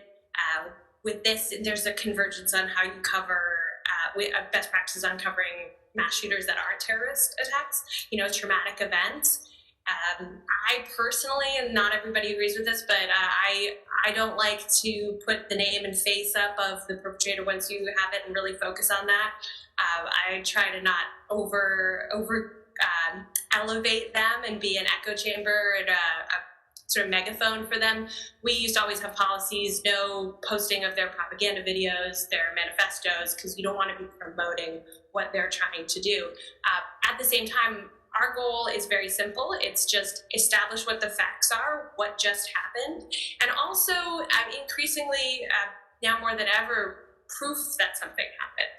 What really happened here, because immediately you get disinformation and people trying to spin it, point fingers, and characterize something did or did not occur, or blame frequently the wrong people, and characterize it in different ways. So we have to parse through all of that. And again, this year has really proven a big issue that we're facing today is a breakdown in trust with official sources, which is you have people who are in government in both the security side and law enforcement and policymakers, official leaders, who have said things, made assertions and characterizations about both the actual attacks and the events, and also sweeping generalizations about the threat that have later proved to be factually inaccurate for a variety of reasons. Either they were misinformed or they were deliberately trying to mischaracterize for a political end. And that causes a problem because then you don't know what you can trust. It used to be an official said it who was in a capacity to know. And so you can report that with a certain level of confidence that they know what they're talking about and tell people that. And when nobody knows who to trust, it's hard to know what happened. And that's when the people who are trying to spread disinformation can really succeed. And that's when you can really start saying, okay, it's this whole group of people over here that are the bad guys and to blame. They can capitalize it and spin the narrative every which way. So I would say it's a particular problem in this era right now that we have. It's hard to get good sourcing in real time when everybody's posting on Twitter, and it's not just media, it's sort of anyone has the potential to go viral with the wrong information. So, the simple answer is only report what you know. But of course, very quickly it goes from what just happened to who did it and why, and that's frequently not an answer you have immediately. So that's just something that we should all remember as both creators and consumers of Yeah, great insights on that, Aaron. Mia, do you want to add an additional perspective based on what Aaron said? Absolutely. I heard the most fascinating data point. Ed Davis, who was the police commissioner in Boston when the Boston Marathon happened, told me once that apparently CNN and the news channels, they have a Nelson score of around 22 on an average day. But if there's a terrorist attack, it goes up to 80, 82%. So in other words, the news organizations have almost an incentive to overblow any attack or any event through the lens of terrorism until it's disproven otherwise. And the example I could give you is a few years ago, someone driving a cab, I guess he must have pulled a very long late shift. He fell asleep and the cab accidentally plowed into it sort of jumped the curb in LaGuardia Airport. And everybody assumed right away it was terrorism. And then we had to prove that it wasn't. It used to be 20 years ago, you didn't assume terrorism in order to disprove it. You assumed it was something else in order to prove it was terrorism. And I think that we need to create change the incentive structure for the news organizations to overhype terrorism at the expense of other things. Because if you think about the data, and again, I always want to go to the statistics and the data, terrorism is statistically insignificant. And so if you think about the fact that my colleague at Ohio State, John Mueller, says you have a better chance of being hit by lightning twice than being killed by a terrorist, I think we need to put those things in perspective and not let sort of ratings and sort of Nelson percentage scores drive what the media is going to prioritize and then have to walk it back. Yeah, great, thanks. Mia, Dory, do you want to jump in on the media coverage and how it affects you from a law enforcement perspective? It'd be fascinating to get your insights on that. Yeah, no, the media and the narratives haven't affected law enforcement at all. No, I'm joking. That is definitely an area that has affected us greatly and unfortunately in a very negative way. And I don't think I'm not one of those people that believes it's malicious by any media outlet, regardless of spectrum. If Java knows me pretty well, I'm very middle of the road when it comes to politics. But in any case, I don't believe that it's on the media as much as it is on our changing society. I think Arian brought up some really good points that we are not combating with the traditional frameworks that we're used to. And that includes the media, that includes law enforcement. We're dealing with an environment where viral videos matter more, regardless of whether the accuracy is there, regardless of who's controlling the narrative, where crime is, unfortunately for law enforcement, crime is occurring to get clicks on people's videos. That is sometimes a motive for someone to punch someone in the face or to shoot someone even. And so we're dealing with a very new space of how information is established or gets out to the general public. And I think the biggest area for law enforcement, and we've been thinking about this a lot lately, is we're still set in our old ways. And so our agency, one of the most transparent in the country, we try to release everything. But even in the way we do it is not competitive to the way information is now consumed. So for example, you've seen, I'm sure, a lot of viral videos of officer shootings and different things, especially in the current climate. But when we go out and discuss the incident, we'll do a big media briefing. We'll sit at the podium and the police chief or sheriff or captain or someone will do this long presentation with the PowerPoint, go through the chronology of everything, show the videos. You've never seen one of those videos go viral, probably because it's too long, it's too cumbersome. And we're hoping that the media grabs certain pieces of it and then presents our side of the story per se on certain incidents, but that's just not how things are structured. And to drive that point home, I'll give you one quick example. Just yesterday, I viewed one of our officer-involved shootings that we just had not too long ago, and it was an absolutely incredible body camera footage of the incident.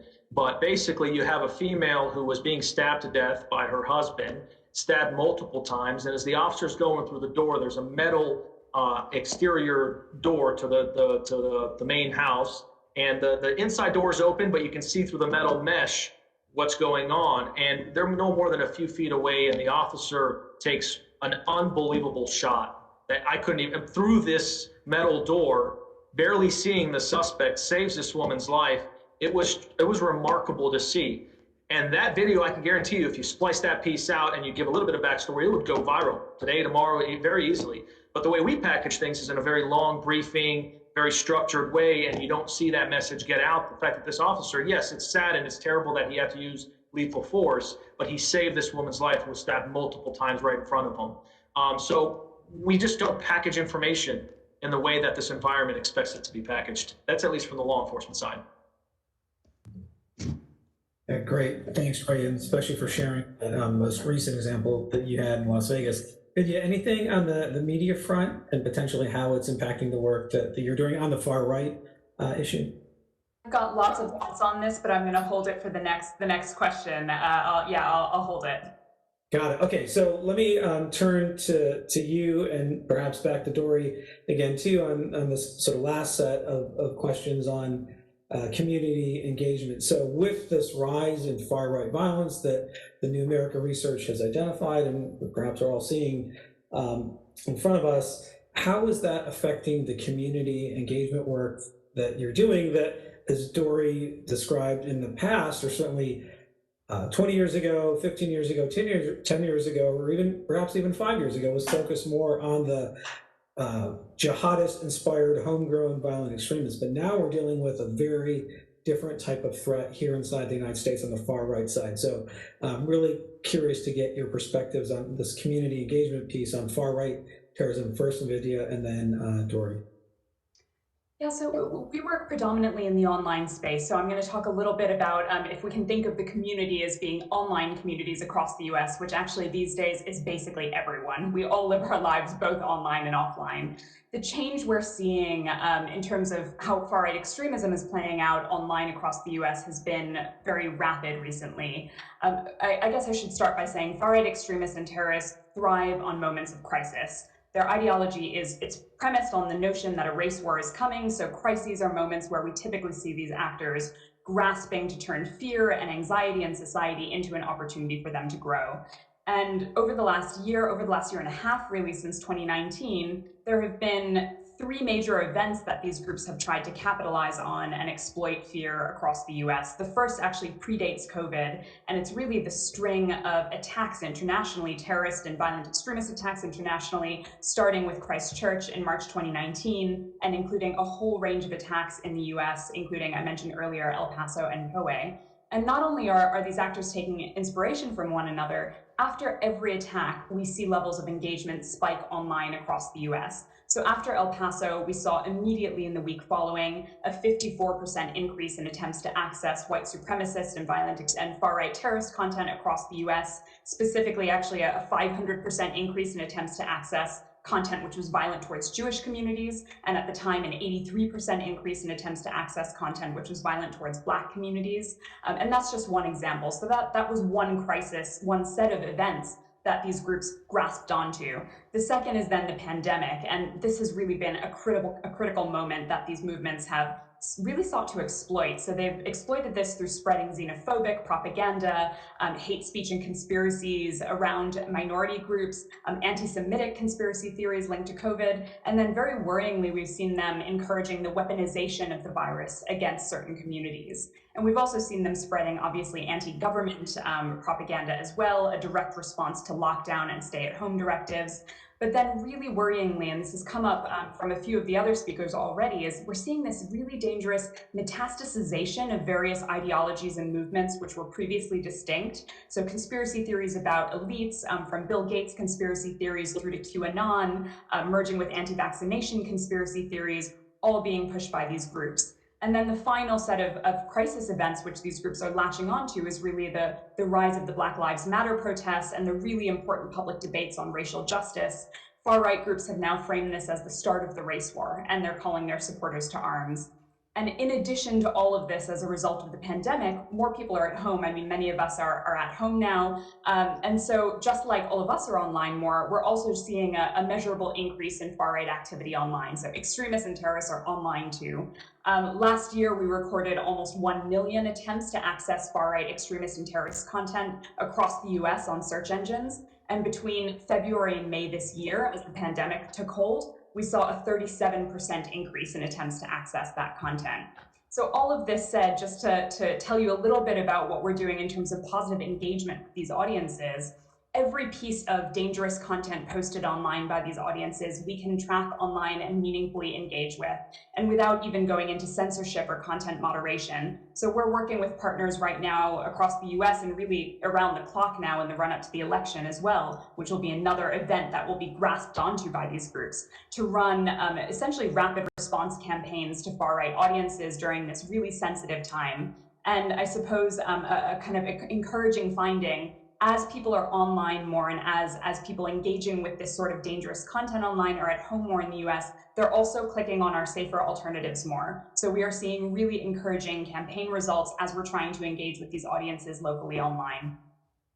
Great, thanks, Vidya. And really fascinating perspective on sort of what you're trying to do on the online space, whereas before a lot of this activity, and again, when I was in government, it was more directed into the physical domain. And perhaps, Dory, that's a good transition to you. Sort of how, Vegas Metropolitan Police Department, were you trying to deploy community engagement practices of far right, and seem to be working, and what doesn't? So I'm going to try to be brief because I see the time clock. I know we are limited on time, but I'll just spend just 2 minutes real quick answering that question, but also offering a perspective on what Vidya said, that what I thought was very fascinating.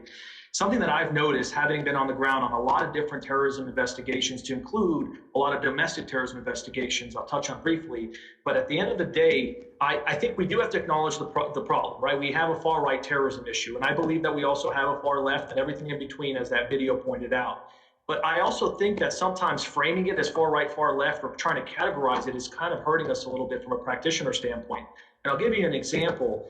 What we're discovering, that video kind of touched on very briefly, is in almost every incident that I've been on, it's almost been a cafeteria styled ideology, where they're taking a little bit of this, a little bit of that, a little bit of this, and creating their own ideological framework and then committing this act. And sometimes the items that they selected from the cafeteria can all fit in a bucket that we designed. And other times it's a variety of different buckets, and we're lost trying to figure out how this person is doing this act based on one or two ideologies. So I think that, sometimes you can have someone who has a grievance against law enforcement, hates law enforcement, wants to kill law enforcement, and unites with other people that do that. Someone who has a grievance, a real or perceived grievance against government, wants to overthrow it. Someone who has a fantasy about a civil war, the next civil war, and wants to do that. Someone who's racist and wants to take this opportunity to express that or take action, violent actions based on race. So again, cafeteria-styled ideology, in my opinion, and I'll give you just 2 quick examples. In 2014, unfortunately, when we had our officers, Alan and Igor, got assassinated, and then a citizen, James Wilcox, got assassinated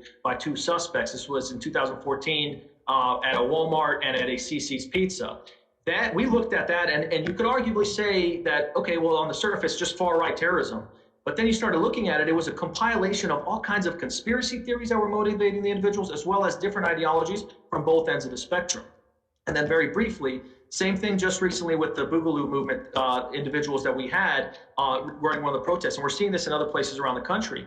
Some of them clearly are trying to use that movement, as Vidya talked about, to move forward their own objectives. And they don't necessarily care about the grievance that's being expressed by BLM or any other organization that's out there protesting. But others have also basically joined forces in some respects with some of the individuals. And I'll give you an example. The Boogaloo movement here, those guys, at the end of the day, they were targeting law enforcement for their own hatred against law enforcement. They want to throw Molotov cocktails, and for this fantasy that there will be a civil war. And it was less based on, let's say, the racial tensions. But you're seeing both ends of the spectrum, and I think it helps us just understanding that it doesn't mean that one exists more than the other or not. I understand the politics of it, but I do think that from an action perspective, we have to just realize that, again, the violence is the violence. We have to start just accepting the fact that human life matters. And at the end of the day, that these individuals who want to commit this violence, we have to address it. So just real quick on a community standpoint, we are doing everything we possibly can to deal with the community engagement and doing a lot of the programs that we have had, but expanding them. So it took a little while. No worries. Thanks, Dory. A couple minutes left. Hopefully we'll be able to get a couple questions out. But just to add to your comment about the Boogaloo movement, if that's even the right phrase, I mean, this really sort of brings up the difficulty in putting labels on threats like this in the far right spectrum, if that's even the right term to use as well. And Boogaloo can mean lots of different things to lots of different people. But at the end of the day, as you mentioned, Dory, they're interested in committing acts of violence against a whole range of targets, to include law enforcement. So the Boogaloo is just a symptom of this broader phenomenon that I think is unfortunately happening within the country. All right, we've got, Mia, I think you got a 2-finger intervention.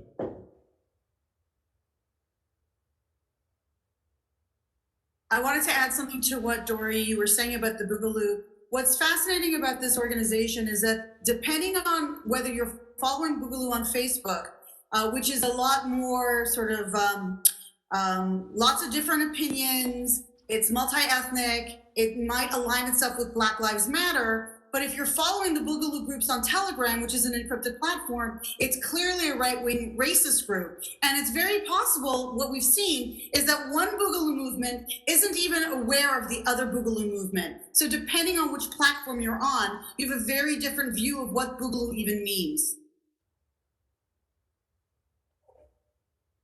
Aaron, you want to jump in? I know you and I. Yeah, I know we're running low. I'm sorry, I just wanted to make a point that hasn't been made, which is that we sort of lamented that it's not as simple as it was for the international framework, that we had set powers and set terms to understand it, and the government had mechanisms to go after people in a certain way. And an important point is that actually also can be an opportunity here. I've talked to a lot of people who are also in the military side of this, because of course international terrorism is also a military issue, and they do things like they take out high-value targets, and it's a war kind of a fight. And we can't do that here when you're talking about American citizens in the United States or other people here, that we have to take a new approach. I mean, the number one fact that really stands out is that it's been almost 20 years since 9/11. They've waged all of these battles against this international threat, and there are more terrorists today than there were then. So actually, I've heard a lot of people saying they're sort of happy that right now, the one thing they can appreciate at least, sorry, not happy, but that they can appreciate is the opportunity to be able to look at this whole threat in a new holistic way. And I know you've proposed having a whole commission to revisit this. And I've just heard that across the national security sector, anybody I've talked to, that this could be an opportunity to say, maybe there's a better way to approach this across the board. Yeah, I agree. And again, I'm out of government, certainly not speaking for this administration, but I do think if there was a moment where we needed to come together as a government to figure out what is a potentially new approach to this, and different authorities, frameworks, potentially even legislation, this seems to be the moment, as while this threat is rising, but hasn't yet gone completely out of control. But we don't want it to go in that direction. So the time for action seems now. So we've only got about 30 seconds left, less than that. So I don't even think we're going to be able to get into questions. There were a few questions, but let me just say thanks to everyone for participating. Mia, Aaron, Dory, Vidya, excellent perspectives. Really glad we brought you into the conversation. And let me turn it back over to Peter. Thank you to the panelists. That was a great discussion, and I learned a lot. And one of the themes of that discussion was community engagement and the necessity thereof, which is a good segue to the next discussion, which is going to be led by Dr. Mohammed Fraser Rahim, who is the Executive Director of Quilliam International, which is a counter-extremism think tank based in London. He's the Director of the North American branch of Quilliam. He's also had a long career in government. He worked at DHS, the Office of the Director of National Intelligence, the National Counterterrorism Center. And he is going to have a discussion. He'll introduce his guest around the question of de-radicalization and lessons from the field. So over to you, Mohammed. Wonderful. Thank you so much. It's really exciting and a pleasure to be able to join you today. What I want to sort of highlight for those who aren't familiar with Quilliam, just to highlight that, again, Quilliam's been around in this space for quite some time and working in the context of de-radicalization and rehabilitation, starting our efforts in the United Kingdom.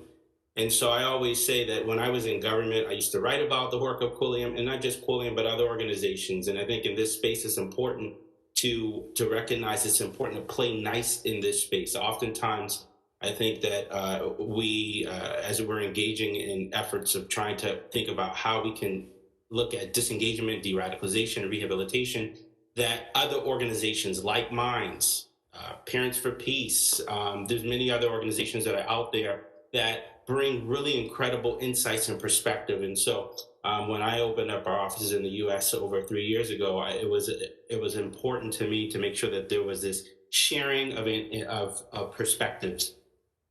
I would just like to give a context around memory lane and then move up to the contemporary context and then hand the sort of floor over to Mohammed, is that our work, and particularly as it relates to de-radicalization and rehabilitation, has historically been in the engagement of Islamist extremism. I want to highlight that we are agnostic of the issue, and like the previous panel, we are working across the board, white supremacists, black supremacists in whatever shapes or form, and certainly Islamists. And I think that we have seen an evolution, certainly 20 years out and removed from 9/11. And so because of that, a lot of our collective work, both at Quilliam and elsewhere, is an experiment. It is trying to find the right formula to approach and deal with individuals who individually need assistance and support. And so that holistic effort, spiritually, emotionally, psychologically, et cetera, has to be engaged upon. And so from day one, it has been at the forefront for us to engage in this aspect. I consider myself both a practitioner, someone who engages in policy and also in academic perspectives as well. We have a new book that myself and Mohammed will be coming out with in December with Oxford University Press, looking at Quilliam's de-radicalization efforts for the past 10 years. And I think that that's important just in terms of what worked, what didn't. And I think that in this engagement, you'll see this experimentation of trying to find the right formula. Last point I'll make before I pass it over to Mohammed is this. Just this morning, just to showcase the evolution of this threat, we're looking at someone like Mohammed who has made a full sort of circle, who is engaged, who is a member of society, who is doing incredible, exciting work, who has a Vice documentary about him, and just doing really, I'm proud to see him in his evolution and how he made strides. But this morning, myself and our team, we had to deal with another individual who likely is right at the cusp of about to be arrested. And I think that that's important to highlight, that we are providing the necessary assistance. We are working with individuals who need direct support in real time. And this work isn't always pretty. I know my colleagues who are who are academicians say that this work in itself is a waste of time because we need to do inoculation. We need to put ideas out. We need to approach it like a public safety model, like in this era of COVID. But what I also say to you is that this ad hoc, personalized approach to help people on their journey, yes, technically we can call it de-radicalization, but helping individuals on their journey in and out of extremism is just as important. And at this present time in the United States, we have to come up with a coordinated, surgical approach that is dealing with the issue agnostic of the ideology to put our, as I would say, our money where our mouth is as well. So we have to be, I think this is important. As someone who's dealing with a number of individuals across the spectrum, this is vital and something that I highlight on a consistent basis. And what I also would point to, just recently, you might have heard the situation in the UK with Ziamani, who was switched and said he was Christian. He said that he got an award as he worked with psychologists. Therapists, psychologists are not the solution, nor are mentors or theologians or ideologues or credible voices the sole solution. Somewhere in the middle with a tailored approach as we engage with, that is part of the journey in helping people in and out of extremism. So I just wanted to tee that up in light of our work we're dealing with every day in and out of dealing with the multiple groups of people across the US and also overseas. And what I would like to do is just pass it over to Mohammed, who really will give a firsthand account, and again, whose journey is quite remarkable in terms of his journey. And last thing I'll say to you, just for the sake of time, is that Mohammed, we made contact first with Mohammed, and he'll tell you this, through a snail mail letter that came through his lawyer to our London office. And the London office at the time assumed that it was probably fake mail and that this was written by someone who wasn't really serious. But lo and behold, there was this contact that me and him were able to have. And then from there, we started this journey. So the floor is yours, Mohammed. Good afternoon. Thank you for that introduction. So my name is Mohammed Khalid, and I'm a senior in information systems at UMBC, the University of Maryland, Baltimore County, where I also conduct research on counterterrorism initiatives as a McNair and a cyber scholar. While I'm also lucky to be a full-time student, I'm also privileged to have a very busy professional life But to summarize, I just work as a cybersecurity associate for a local community college and also work for many different organizations in different consulting capacities. So to give you a little bit of background about myself, a decade ago, just about a decade ago, I was arrested when I was 17 years old for federal terrorism-related charges. At the time, and Dr. Muhammad already mentioned, my story is featured on many platforms, White's News, The Guardian, and others. I was, and I think I still am, the youngest person in the United States to be prosecuted under terrorism-related charges. Some of you may have heard about the famous Jihad Jane case, where a Pennsylvania woman called Colleen LaRose, who's also since been released, was called the so-called new face of terrorism. I was recruited to the extremist cause by LaRose and her other associates. And in that capacity, I translated jihadist videos advocating for violence against the U.S. and its allies. Now, while there are many different reasons for my radicalization, and unfortunately for the sake of time, we will not be able to dive too deep into those reasons, but I've always broken down my path into extremism as a direct result of feeling a loss of meaning, purpose, and a sense of belonging, combined with the tenets of Islamist ideology, which again is Islam as a political ideology and not as a religion. It was only after I faced the hard reality of prison that I was finally able to see the world for what it is and not what it was portrayed online. As someone with Asperger's syndrome, it was later found that I was more vulnerable to extremist ideology despite my academic intelligence, and of course, given my age and immaturity, all that factored in as well. In the end, I think it was a very special circumstance, but one commonality that I believe can help us in mitigating radicalization is identifying individual needs, as Dr. Muhammad mentioned. I think whether those needs are like emotional, mental, psychological, social, or, otherwise, and definitely, tailoring those de-radicalization programs towards those specific needs. Fortunately or unfortunately, the impetus to change was on me, and had I not had the willingness to change and realize my blunders, I would not be in the position that I'm today. Obviously, with COVID, for example, life is secluded for all of us, but even in this capacity, having faith and having hope was something that, for me anyways, was like an after effect of my imprisonment. Life remains hard, and I think that's true for most, if not all of us, but with the support and mentorship that I gained, whether it was with Dr. Muhammad, my professors, my family, and even prison officials with whom I'm in contact with to this day, I think there's always light at the end of the tunnel, and that's kind of the perspective that I try to have in mind, in moving forward. And I know we're limited on time, so just to close off my remarks, I think that individualized tailoring to our specific needs is something that needs to be part of the de-radicalization programs that we have in place.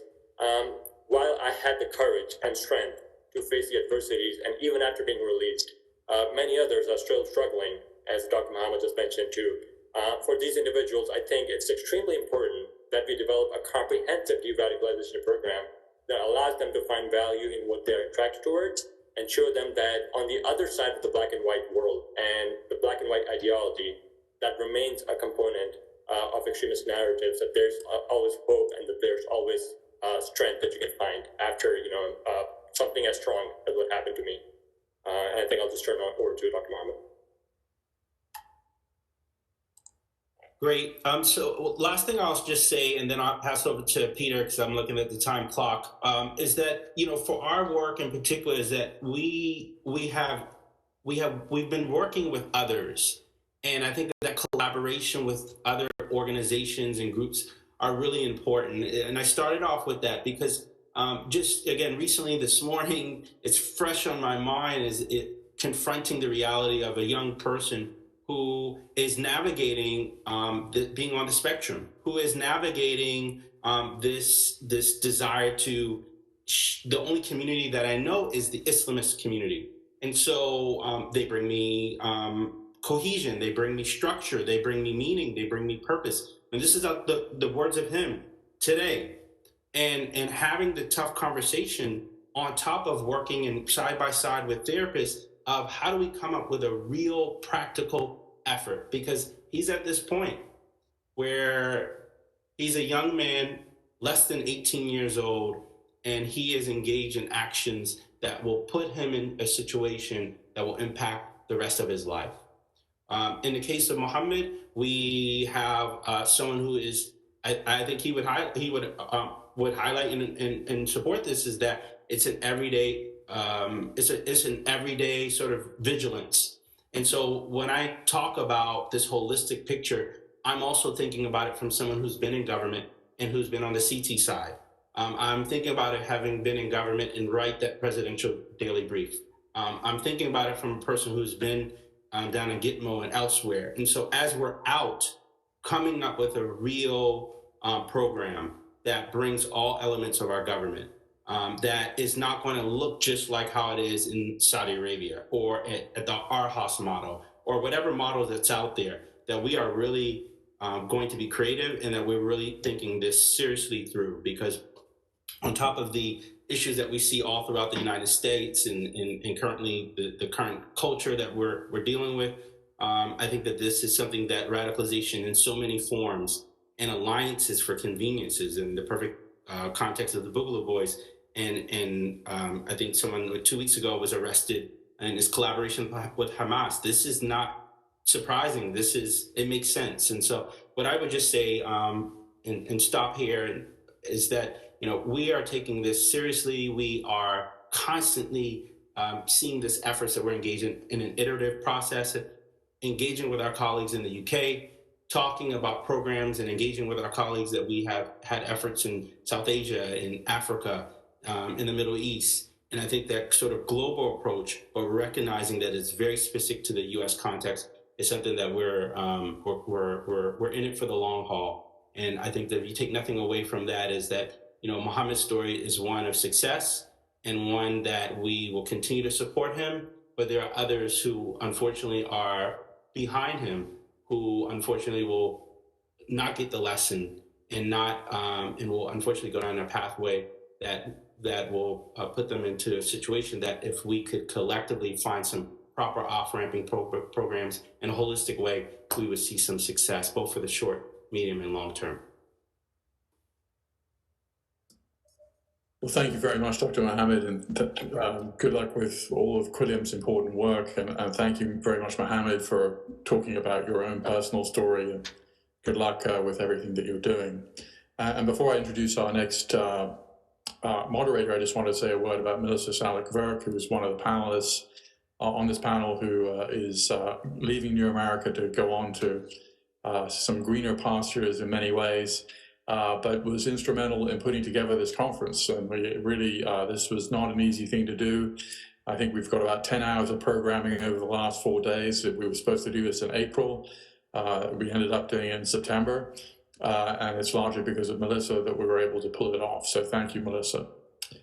And turning over to Dr. Tony Pfaff, who is a research professor at the Army War College. The Army War College is one of the co-sponsors of our this event, and Dr. Pfaff is one of the world's leading experts on proxy warfare, so kind of a very appropriate person to moderate this panel. Has a very interesting background, not only as an academic, but also as a foreign area officer for the Department of Defense. He was the National Security Council Director for Iraq. He spent a lot of time in Iraq. So Dr. Pfaff, over to you. Thanks, Peter. And I'd just like to take the opportunity to welcome everybody to the panel. How is proxy warfare reshaping the world? And by way of introductory comments, it's worth asking, why are we talking about proxy wars? They're certainly nothing new. Employed since antiquity, proxies took on perhaps more prominence during the Cold War when rival superpowers employed them to ensure regional dominance. However, in what some might call today a multipolar or even a polyarchic world, proxy warfare coupled with technology have enabled conventionally weaker actors to challenge more powerful ones over a range of interests. Moreover, engaging proxies is seriously under-governed space. There being few informal norms, much less formal ones.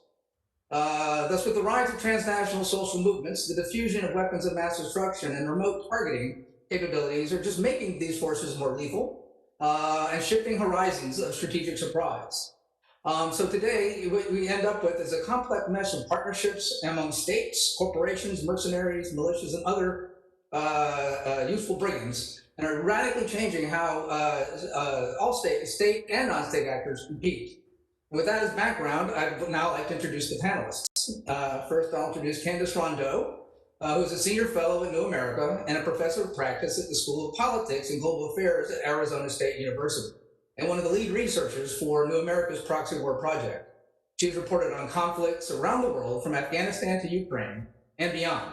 She has written 4 out of the 10 reports that are part of this New America series, and has edited all but a handful. And probably of most significance, her report, Decoding the Wagner Group, is a significant contribution to the discourse on proxy wars. Melissa, who's already been somewhat introduced, Sally Kirk, is a senior policy analyst for New America's International Security Program. Her research focuses on armed drone proliferation and the U.S. counterterrorism and drone strikes abroad, as well as the corresponding combatant and civilian casualties. Prior, she worked with the United Nations Counterterrorism Committee Executive Directorate as a communications consultant for the analysis of terrorist narratives. Alexandra Stark is a senior researcher at New America. She has a PhD from the government department at Georgetown University, where her research focused on regional intervention in Middle East proxy wars. She was previously a fellow at the Middle East Initiative at Harvard University and a Minerva Jennings Randolph Peace Scholar at the United States Institute of Peace. And certainly, last but not least, is Frederick Waring, who is a senior fellow at the Middle East Program at the Carnegie Endowment for International Peace, who has been visiting Libya continuously since 2011. He's the author of a book on post-Gaddafi Libya, The Burning Shores, Inside the Battle for the New Libya, as well as a recent paper on proxy war in Libya that was written with New America. So we've got a great panel, lots of experience in this field. And so what I'll do is I'm going to tee up the first question, give everybody a chance to respond, and then we'll move on to questions in the audience as we get them. We'll entertain audience questions. So the first question, what is the most important feature of proxy wars and proxy relationships that challenge the current international order? And I think in this one, since I'll just go in alphabetical order if that's okay. So Candace, we'll start with you. Thanks, Tony, and thanks to everybody else for being here, and especially to Melissa for all the hard work in organizing the entire conference, let alone this panel. I mean, a few thoughts on what is different today with today's Cold War, new Cold War, if you will, versus the old Cold War, and how proxies and principles operate. I think, you know, the marker point of change, obviously, has been the Arab Spring in 2011. And I think most of our focus for this series and our research has been obviously on the Middle East. By necessity, you have to look at Syria, you have to look at Libya, Iraq, and I have also, of course, looked at Ukraine. I think we often forget, though, that sort of 2 parallel events happened in 2011. One, obviously, was sort of the acceleration of civil wars across the Middle East as a response to the Tahrir Square uprising in Egypt. But on the other side of the Asian continent, near the Black Sea, there was another sort of civil bit of unrest that was unfolding in Russia and also in Ukraine, where a response to totalitarian, authoritarian government structures led to uprisings in the form of a vote, in Russia's case, that was that pointed to Putin's unpopularity, and also in Ukraine's case, of course, the division over entering the European Union. And so, interestingly, you know, all of these events coincided in 2011, and we had kind of a new set of rules of the game, in large part because, as you pointed out in your introduction, there was a huge shift in the proliferation of weapons and communications technology, the ability to finance small groups or small proxies, and then also sort of this eruption of irredentist or sort of ethnocentric movements that came a little bit out of the Iraq war in particular, and the sectarian division. So it's sort of an evolution of that sectarian divide that we saw erupt, around 2003, 2004. But the big difference here in 2011 is just that you have many more players in the game and a lot more mixed priorities. And so the challenge, certainly from a U.S. national security perspective, has been sort of threefold.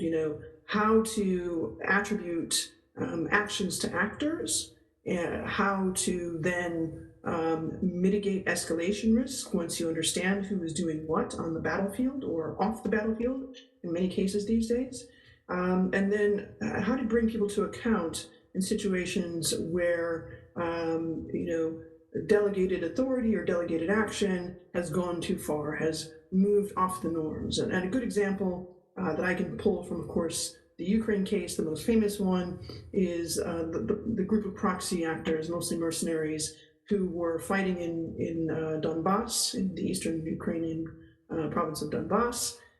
And they shot down, of course, the commercial jetliner MH17. And there you have a perfect example of a group of proxies, proxy agents who were willing, for whatever reasons, to take more risks than their principal was prepared to do. And they have this sort of moral hazard problem, as we say. And so increasingly, we find that depending on how states and or other principal sponsors of proxies organize their relationships with the proxies, there are degrees of control and there's a lot of uncontrol. And I think that's where I think we've also seen a big shift in this post-2011 period. In the case of Russia, in many cases, the go-between are financiers, private financiers who work on behalf of state-managed companies. In the case of Iran, there's a sort of similar setup, but they have gone back to some of their older networks that they, started to activate as early as the 1979 revolution. Not just Hezbollah, but Afghan actors across the border, of course, the many, many different militias in Iraq. So, all states are sort of enlivening their old networks, but what has changed is about how they do that, right? The mechanisms by which they, deploy people, how they pay people, and how they send material that enables them to do battle on the behalf of their sponsors. These qualitative changes also have a parallel in cyberspace, and I think that's one dimension I know that's been talked about a lot in this conference. It's just the sheer transformation of information warfare that we have seen, largely due to the rise of social media and sort of network communication between actors. This is a very big boundary changer in terms of how proxy warfare unfolds. We see, in the case of Iran, the Iranian government investing very heavily in, wholesale building YouTube channels for their proxies. There are slick videos, there are cool messaging campaigns, and likewise, a lot of the actors sort of on the Russian tether have now got their own, news channels. They've got their own propagandists that they deploy to the field that follow them around. And you can see all of this unfolding on Facebook, on VKontakte, on YouTube. And that is a really substantial difference. And that is one thing I think that the US has really struggled to really grapple with, is this kind of shift from, a sort of standard battlefield type proxy war to something that has multiple domains and multiple levels, where in the United States has generally sort of outsourced most of its work through the special forces, and then onward to relations with proxies on the ground, like the Kurds, for instance. That is a much more direct chain of command than you see with their competitors in Russia and Iran. Oh, thanks very much, Candace. That was great. Alex, over to you. I'm sorry, Melissa, over to you. Thank you, Tony, and thank you to you and to Peter for your introduction and your kind words, Candace. A huge thanks to New America and Arizona State University for putting on this stellar conference this week, and an amazing team, and also to JSTOW, SSI, and GSOP as thought partners. So I just want to build upon what Candace was saying and talk a little bit about the United States aspect as well. And I think aspects of proxy relationships that really do challenge this international order include these regional hegemonic battles and alliances that are spilling over into different conflicts. So One difficult aspect of proxy warfare taking shape in Libya, for example, is this lack of policy and involvement currently from Europe and the US after many years of military engagement. And so now we're seeing a larger role from Russian influence, from Turkey, and from the United Arab Emirates, their increasing aggressive role in the country. And so we're seeing less of this hard power approach in the United States, perhaps because Libya is on the margin of its region of interest right now, but also this idea that at the height of engagement from the US in the country, we were also battling ISIS. And so we've seen a strong and accelerated decrease in air and drone strikes by the United States since 2016, when there were over 500 strikes by the United States. And then by 2017, that number dropped to 17. By 2018, it dropped to 6. And by 2019, about 7. And now there's a lack of engagement this year.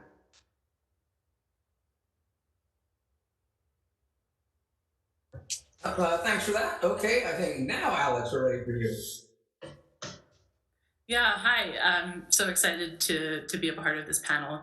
I would say that the role of regional actors and sort of how proxy conflicts and local conflicts map onto both regional and then global rivalries is really important. Obviously, this isn't actually something that's new, although it's a little bit different than the immediate sort of post-Cold War unipolar moment. But if you look back at Egypt and Saudi Arabia in North Yemen in the 1960s, for example, during what Malcolm Kerr called the Arab Cold War, you'll, I think, see some resemblance with those conflicts with today's conflict in Yemen, in the sense that it's effectively serving as an arena for regional rivals to compete indirectly.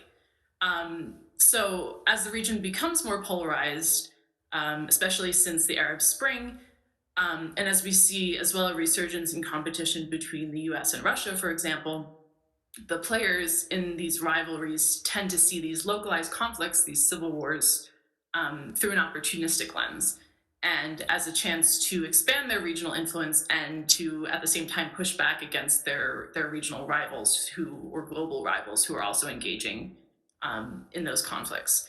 So proxy sponsorship as a means of asymmetric competition is especially important, since most states in the region aren't, frankly, really capable of sustaining competition in a more conventional military sense.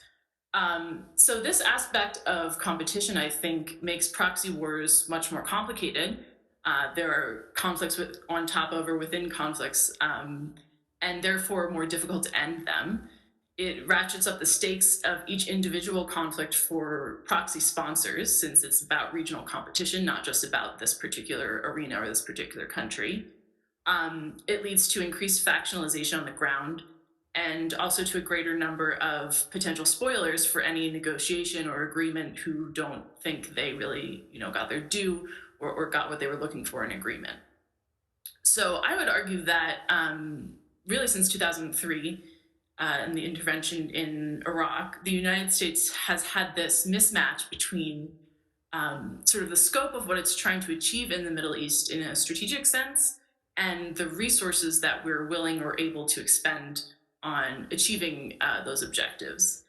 And this has very often meant that the United States works through its security partners in the region, whether you call that a by, with, or through approach or the like. It's gone by different names. Essentially partnering on counterterrorism or partnering with proxies to achieve its strategic objectives. And in proxy wars in particular, this has meant, in some cases, indirectly arming proxies in places like Syria, or in other cases, providing more direct operational and even political diplomatic support to security partners to intervene in places like Yemen, for example. But I call this a split the difference approach between these expansive objectives and the limited resources that we are willing to expend to achieve them. It pretty straightforwardly hasn't worked in the Middle East proxy wars. If just you sort of empirically looking around the region today. But to me, that doesn't necessarily mean that retrenchment or complete withdrawal is the next best option. I think the United States could instead decide to double down, but in the sense of prioritizing diplomatic approaches to ending conflicts wherever possible, especially by using the leverage that the US has over security partners in the Gulf, especially Saudi Arabia, the UAE, Qatar, for example. And also by investing over the longer term in preventing these kinds of conflicts before they break out, so that they don't then become this target for opportunistic proxy intervention.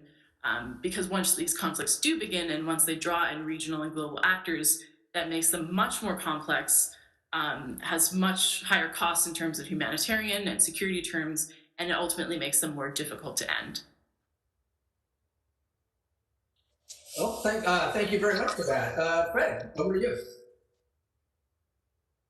Great. Thank you, Tony, and thanks to New America and its partners. And what was said already by the other panelists, some great comments. I think, first of all, Alex, said it's better to prevent these conflicts from the start. I mean, once proxy conflicts start, it's very difficult to counter them, and that's obviously the case in Libya. And I'm going to draw some lessons from Libya that apply to broader proxy conflicts around the world. This is the most internationalized conflict really in the world, over 10 countries intervening militarily. A couple points about proxy war in Libya that apply elsewhere. Again, as was mentioned, it's really a symptom of a broader global disorder, growing multipolarity, the absence of a hegemon like the US, the evisceration of multilateral norms and institutions, reflected in the violations of the arms embargo, the impotence of the UN. And underneath all of this, the US has sat on the sidelines. It has not been equipped to push back, to play this game of proxy war. And this retrenchment has opened the field up to adventurous Middle Eastern powers who are projecting power through proxy war. And as was mentioned, Libya is just not important enough for the US to penalize these interveners, especially the United Arab Emirates, which exists as a key US partner elsewhere in the region. The second point I want to make about proxy war is the continuum, that it's dynamic. The relationship between outside patrons and proxies changes. If you look in Libya from 2014 to 2019, the outside interveners, they channeled arms, material, training, advisors to local forces. They certainly conducted airstrikes on their own and soft raids. This was most notably the Emirates and the Egyptians, but local forces were doing the fighting. Now, from 2019 onward, what you've seen is local Libyan forces have been gradually cut out of the picture, and the outside forces are deploying their own air assets in the form of drones piloted by the Turks and the Emiratis and Russian combat jets. And they put their own, foreign boots on the ground, obviously in the form of the Wagner mercenaries, Turkish-backed Syrian mercenaries, Wagner Emirati-backed Syrian mercenaries on the other side. And I think what you're seeing in terms of the command relationships is, again, local forces are being cut out. From local sources, I've heard the Turks are now picking targets for their airstrikes. They're not even bothering to tell the GNA. The Wagner forces in the battle for Tripoli were playing a very directive role of local forces. They were doing advise, assist, accompany, enable, to put it in US military terms. And much of the coordination that we see right now between the Emirates and Wagner forces in the Sirte Basin, it's independent of Haftar. It's cutting out the local forces. So this notion of a proxy war, it's maybe even less of a proxy war and more that foreign rivals are using Libyan territory as arena for war. The third point is really, as was mentioned, the confluence of military and technological innovations that have really increased the lethality and decisiveness of proxy interventions. In Libya, you've got cheap combat drones. This is the largest ever deployment of combat drones in history. It minimizes the risks to interveners. Why is this happening? You've got a glut of these weapons because of China selling them into the Middle East, also indigenous production in Turkey. But more important, perhaps, are the foreign fighters. They're often described as mercenaries, but again, I think we can frame them as semi-state auxiliaries, of course, in the case of Wagner, but also the Syrian mercenaries that are really co-ethnic with Turkey, They're attached to the Turkish military, through the Sadat military company. Added to the mix are thousands of Sudanese, Darfurians, and Yemenis. And I think this shows that in these conflicts, you've got an itinerant pool of pay-for-hire fighters from failed revolutions and civil wars, going back to 2011, as Candace mentioned, that are circulating through these conflicts, and they're cheap, they're disposable. And then finally, this kinetic intervention, as was mentioned, has been amplified in the cyber realm, in the informational realm, through propaganda, franchising, through cutouts, through trolls. It's very difficult to discern the outside hand. And the last point I want to make concerns the outcome of proxy interventions. You know, in many cases, it doesn't take much in these conflicts to affect a decisive political outcome for your proxy intervention. Again, in the case of Libya, the bar was very low. The type of combat, the quality of the local forces was so low that you could inject these Wagner forces that certainly made mistakes. They were killed en masse. They've been crashing their jets. But that doesn't matter. In the context of Libya, it accorded Russia some significant diplomatic gains. They're in the driver's seat diplomatically. Same thing with Turkey. They've deployed these very cheap Syrian mercenaries, and it's tilted the scale. And that shows me, just to underscore that, you know, as was mentioned, it's a very cheap form of warfare. Its deniability has been increased by technological advances, the use of these, we call them mercenaries, foreign fighters, technology like drones. I think we're in this perfect storm environment where you've got middle powers, you know, exerting power projection in these conflicts, and there's no counterforce, right? There's no, you know, power that's pushing back, especially from the United States in the case of Libya. And I'll stop there. No, thanks, Fred. Thanks, everyone, for those comments. I'm gonna ask one more question, and then I think we've got some audience questions that we'll be able to go to. But I do want to talk a little bit more about how proxy relationships change the dynamic of a conflict. I think Alex made the point that proxy wars don't work. Yet, as everybody just kind of indicated, we sure do have a lot of it if it's not doing, you know, if there's not some sort of advantage. And also would be interested if anyone wants to comment on, are all proxies created equal? Fred, you made the point that, you know, the Wagner group is different than proxies and, you know, other kinds of proxies in Syria. So I will open that to the first person who wants to raise their hand. But just how does it change the dynamic conflict? What's a proxy war different than just a regular act, you know, state on state or state on non-state actor conflict? Tony, if I can, I'd like to jump in. I mean, first of all, a lot of very interesting things were said here that really were very thought-provoking. One in particular that I think was a thread that Alex and Fred mentioned was the centrality of diplomacy in the strategies of many of the countries that have sent mercenaries and or hired militias in places like Libya and or Syria.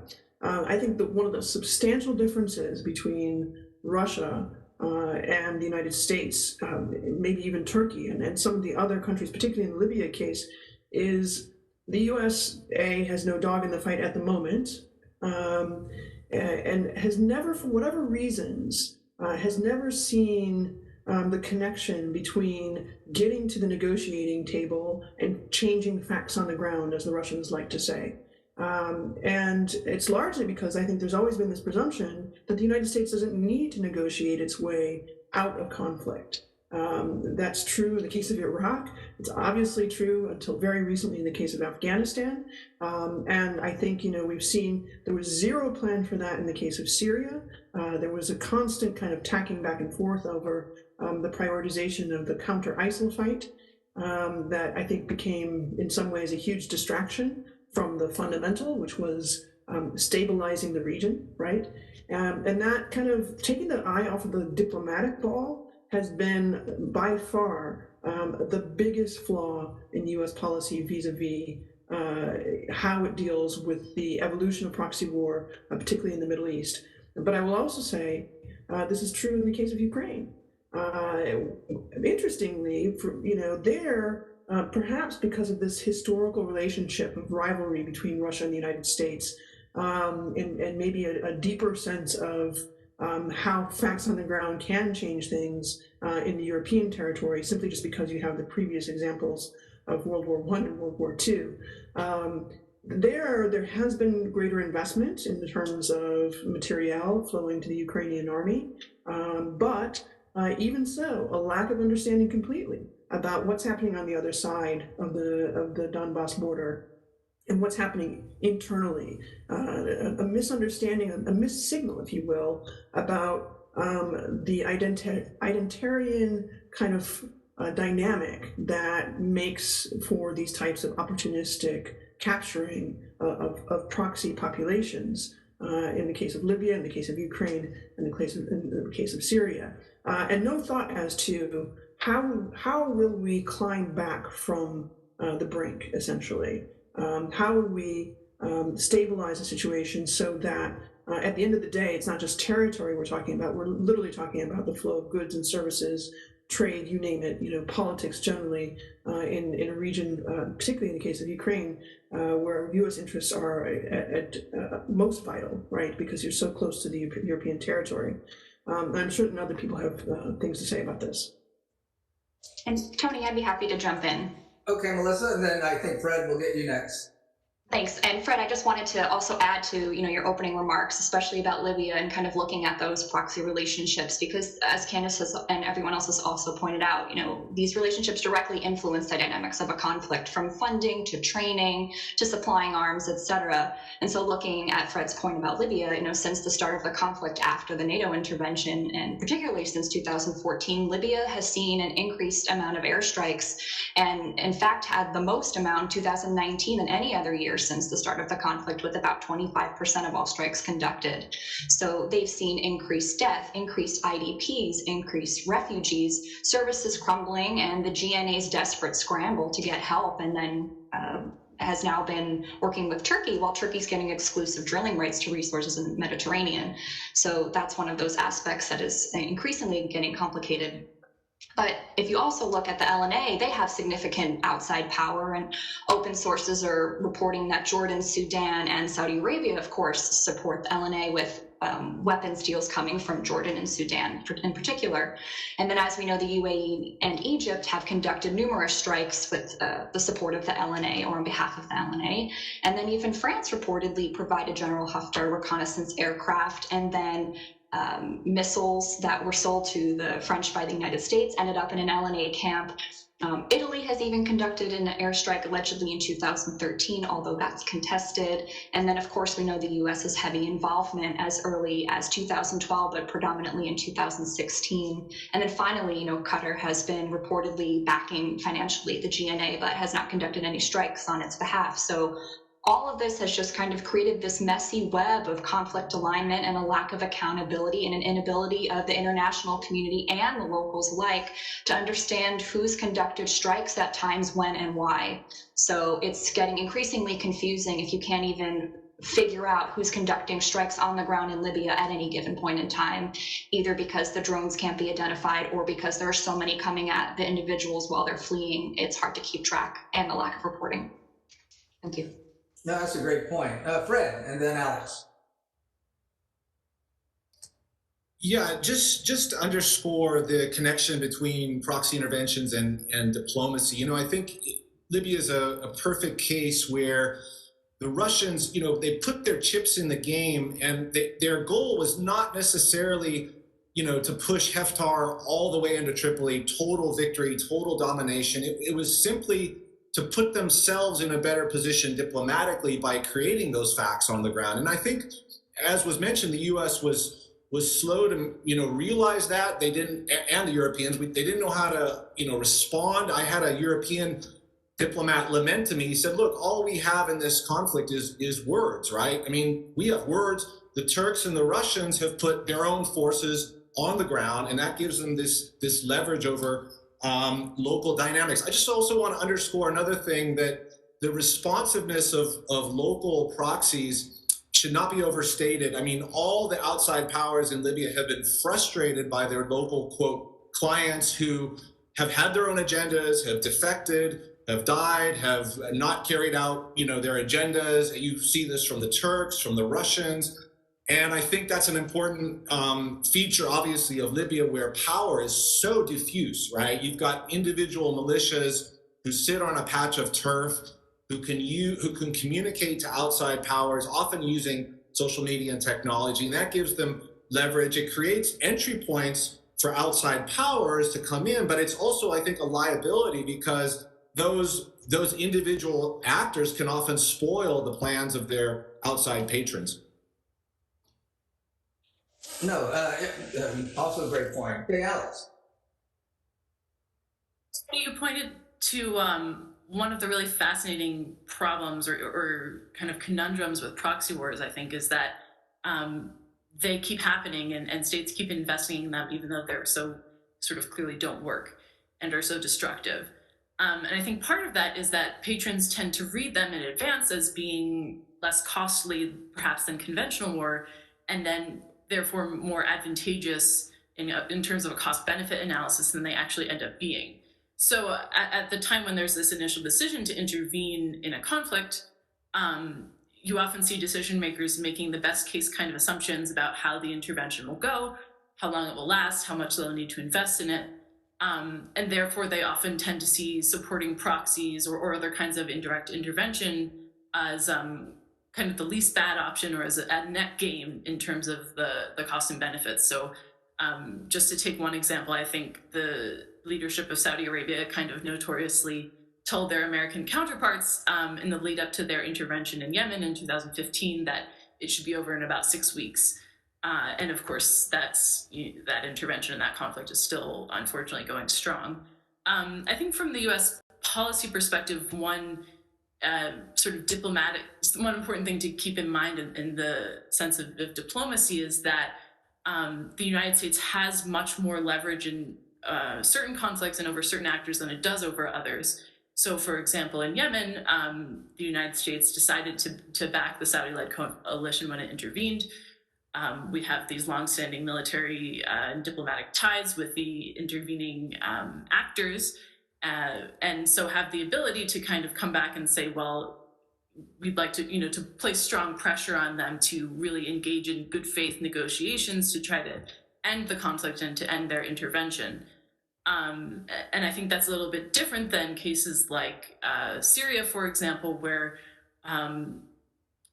we've spent a long time kind of learning that the United States is not necessarily willing to put up enough that we would have the leverage to contain the actors and try to get them to behave in the way that we want them to behave. And so we kind of end up in these sort of wrong-headed policy moves where we're still saying, well, Assad has to go, and we're going to implement sanctions in order to make that happen. Whereas if almost 10 years of fighting isn't going to get Assad out, I'm not sure those sanctions will. And at the same time, they're punishing the Syrian people and preventing economic rebuilding. Well, thanks for that. I think at this point, I'm going to move on to some audience questions.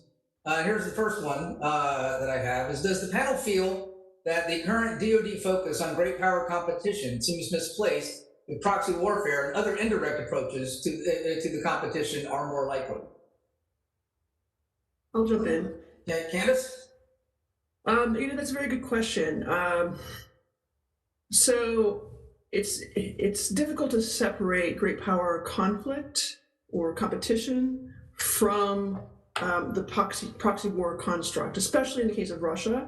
And I think we will eventually see increasingly in the case of China.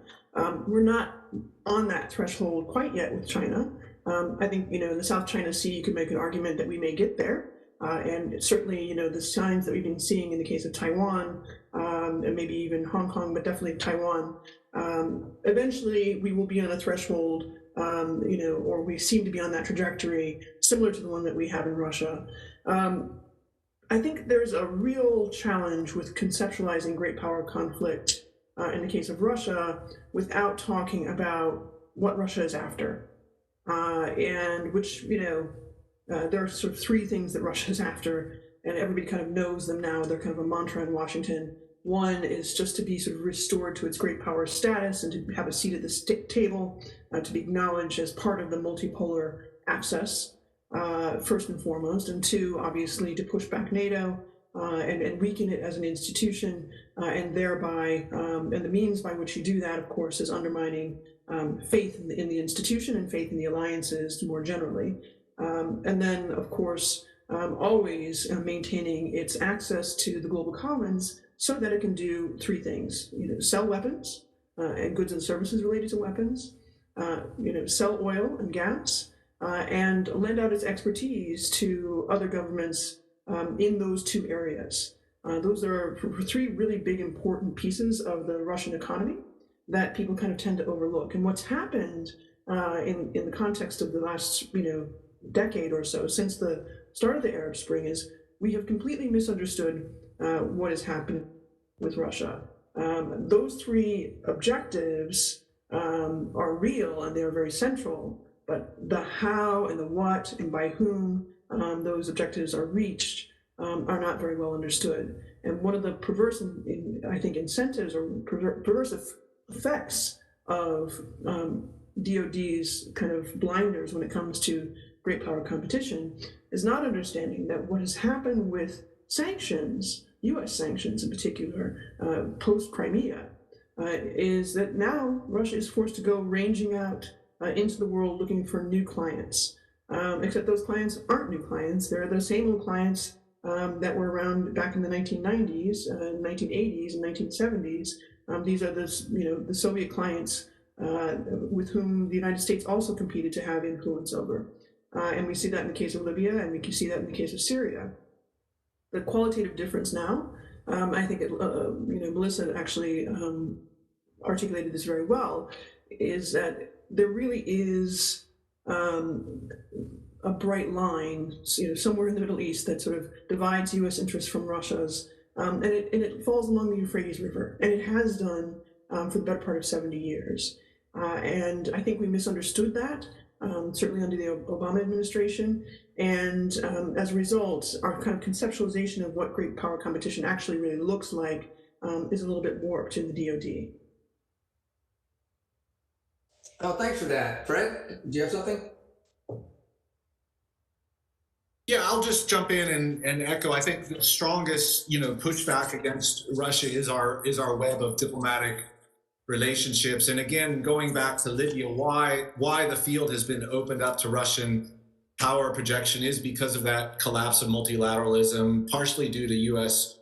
retrenchment. So it's not necessarily a matter of the U.S. pushing back against Russia, but again, I think abandoning the field to European disunity. And I want to underscore that Russia has ridden into Libya on the back of U.S. security partners. And so I think, focusing on the great powers is fine, but you've also got middle powers who are playing in this space as well. And I think we need to have a strategy for them too. I mean, what are we telling the Emirates, who are working hand in glove with the Russians? So the Russians have, I think, exploited this vacuum very well, and it's less a strategy of militarily pushing back against them or countering them. That's important, but again, I think it's getting our diplomatic house in order.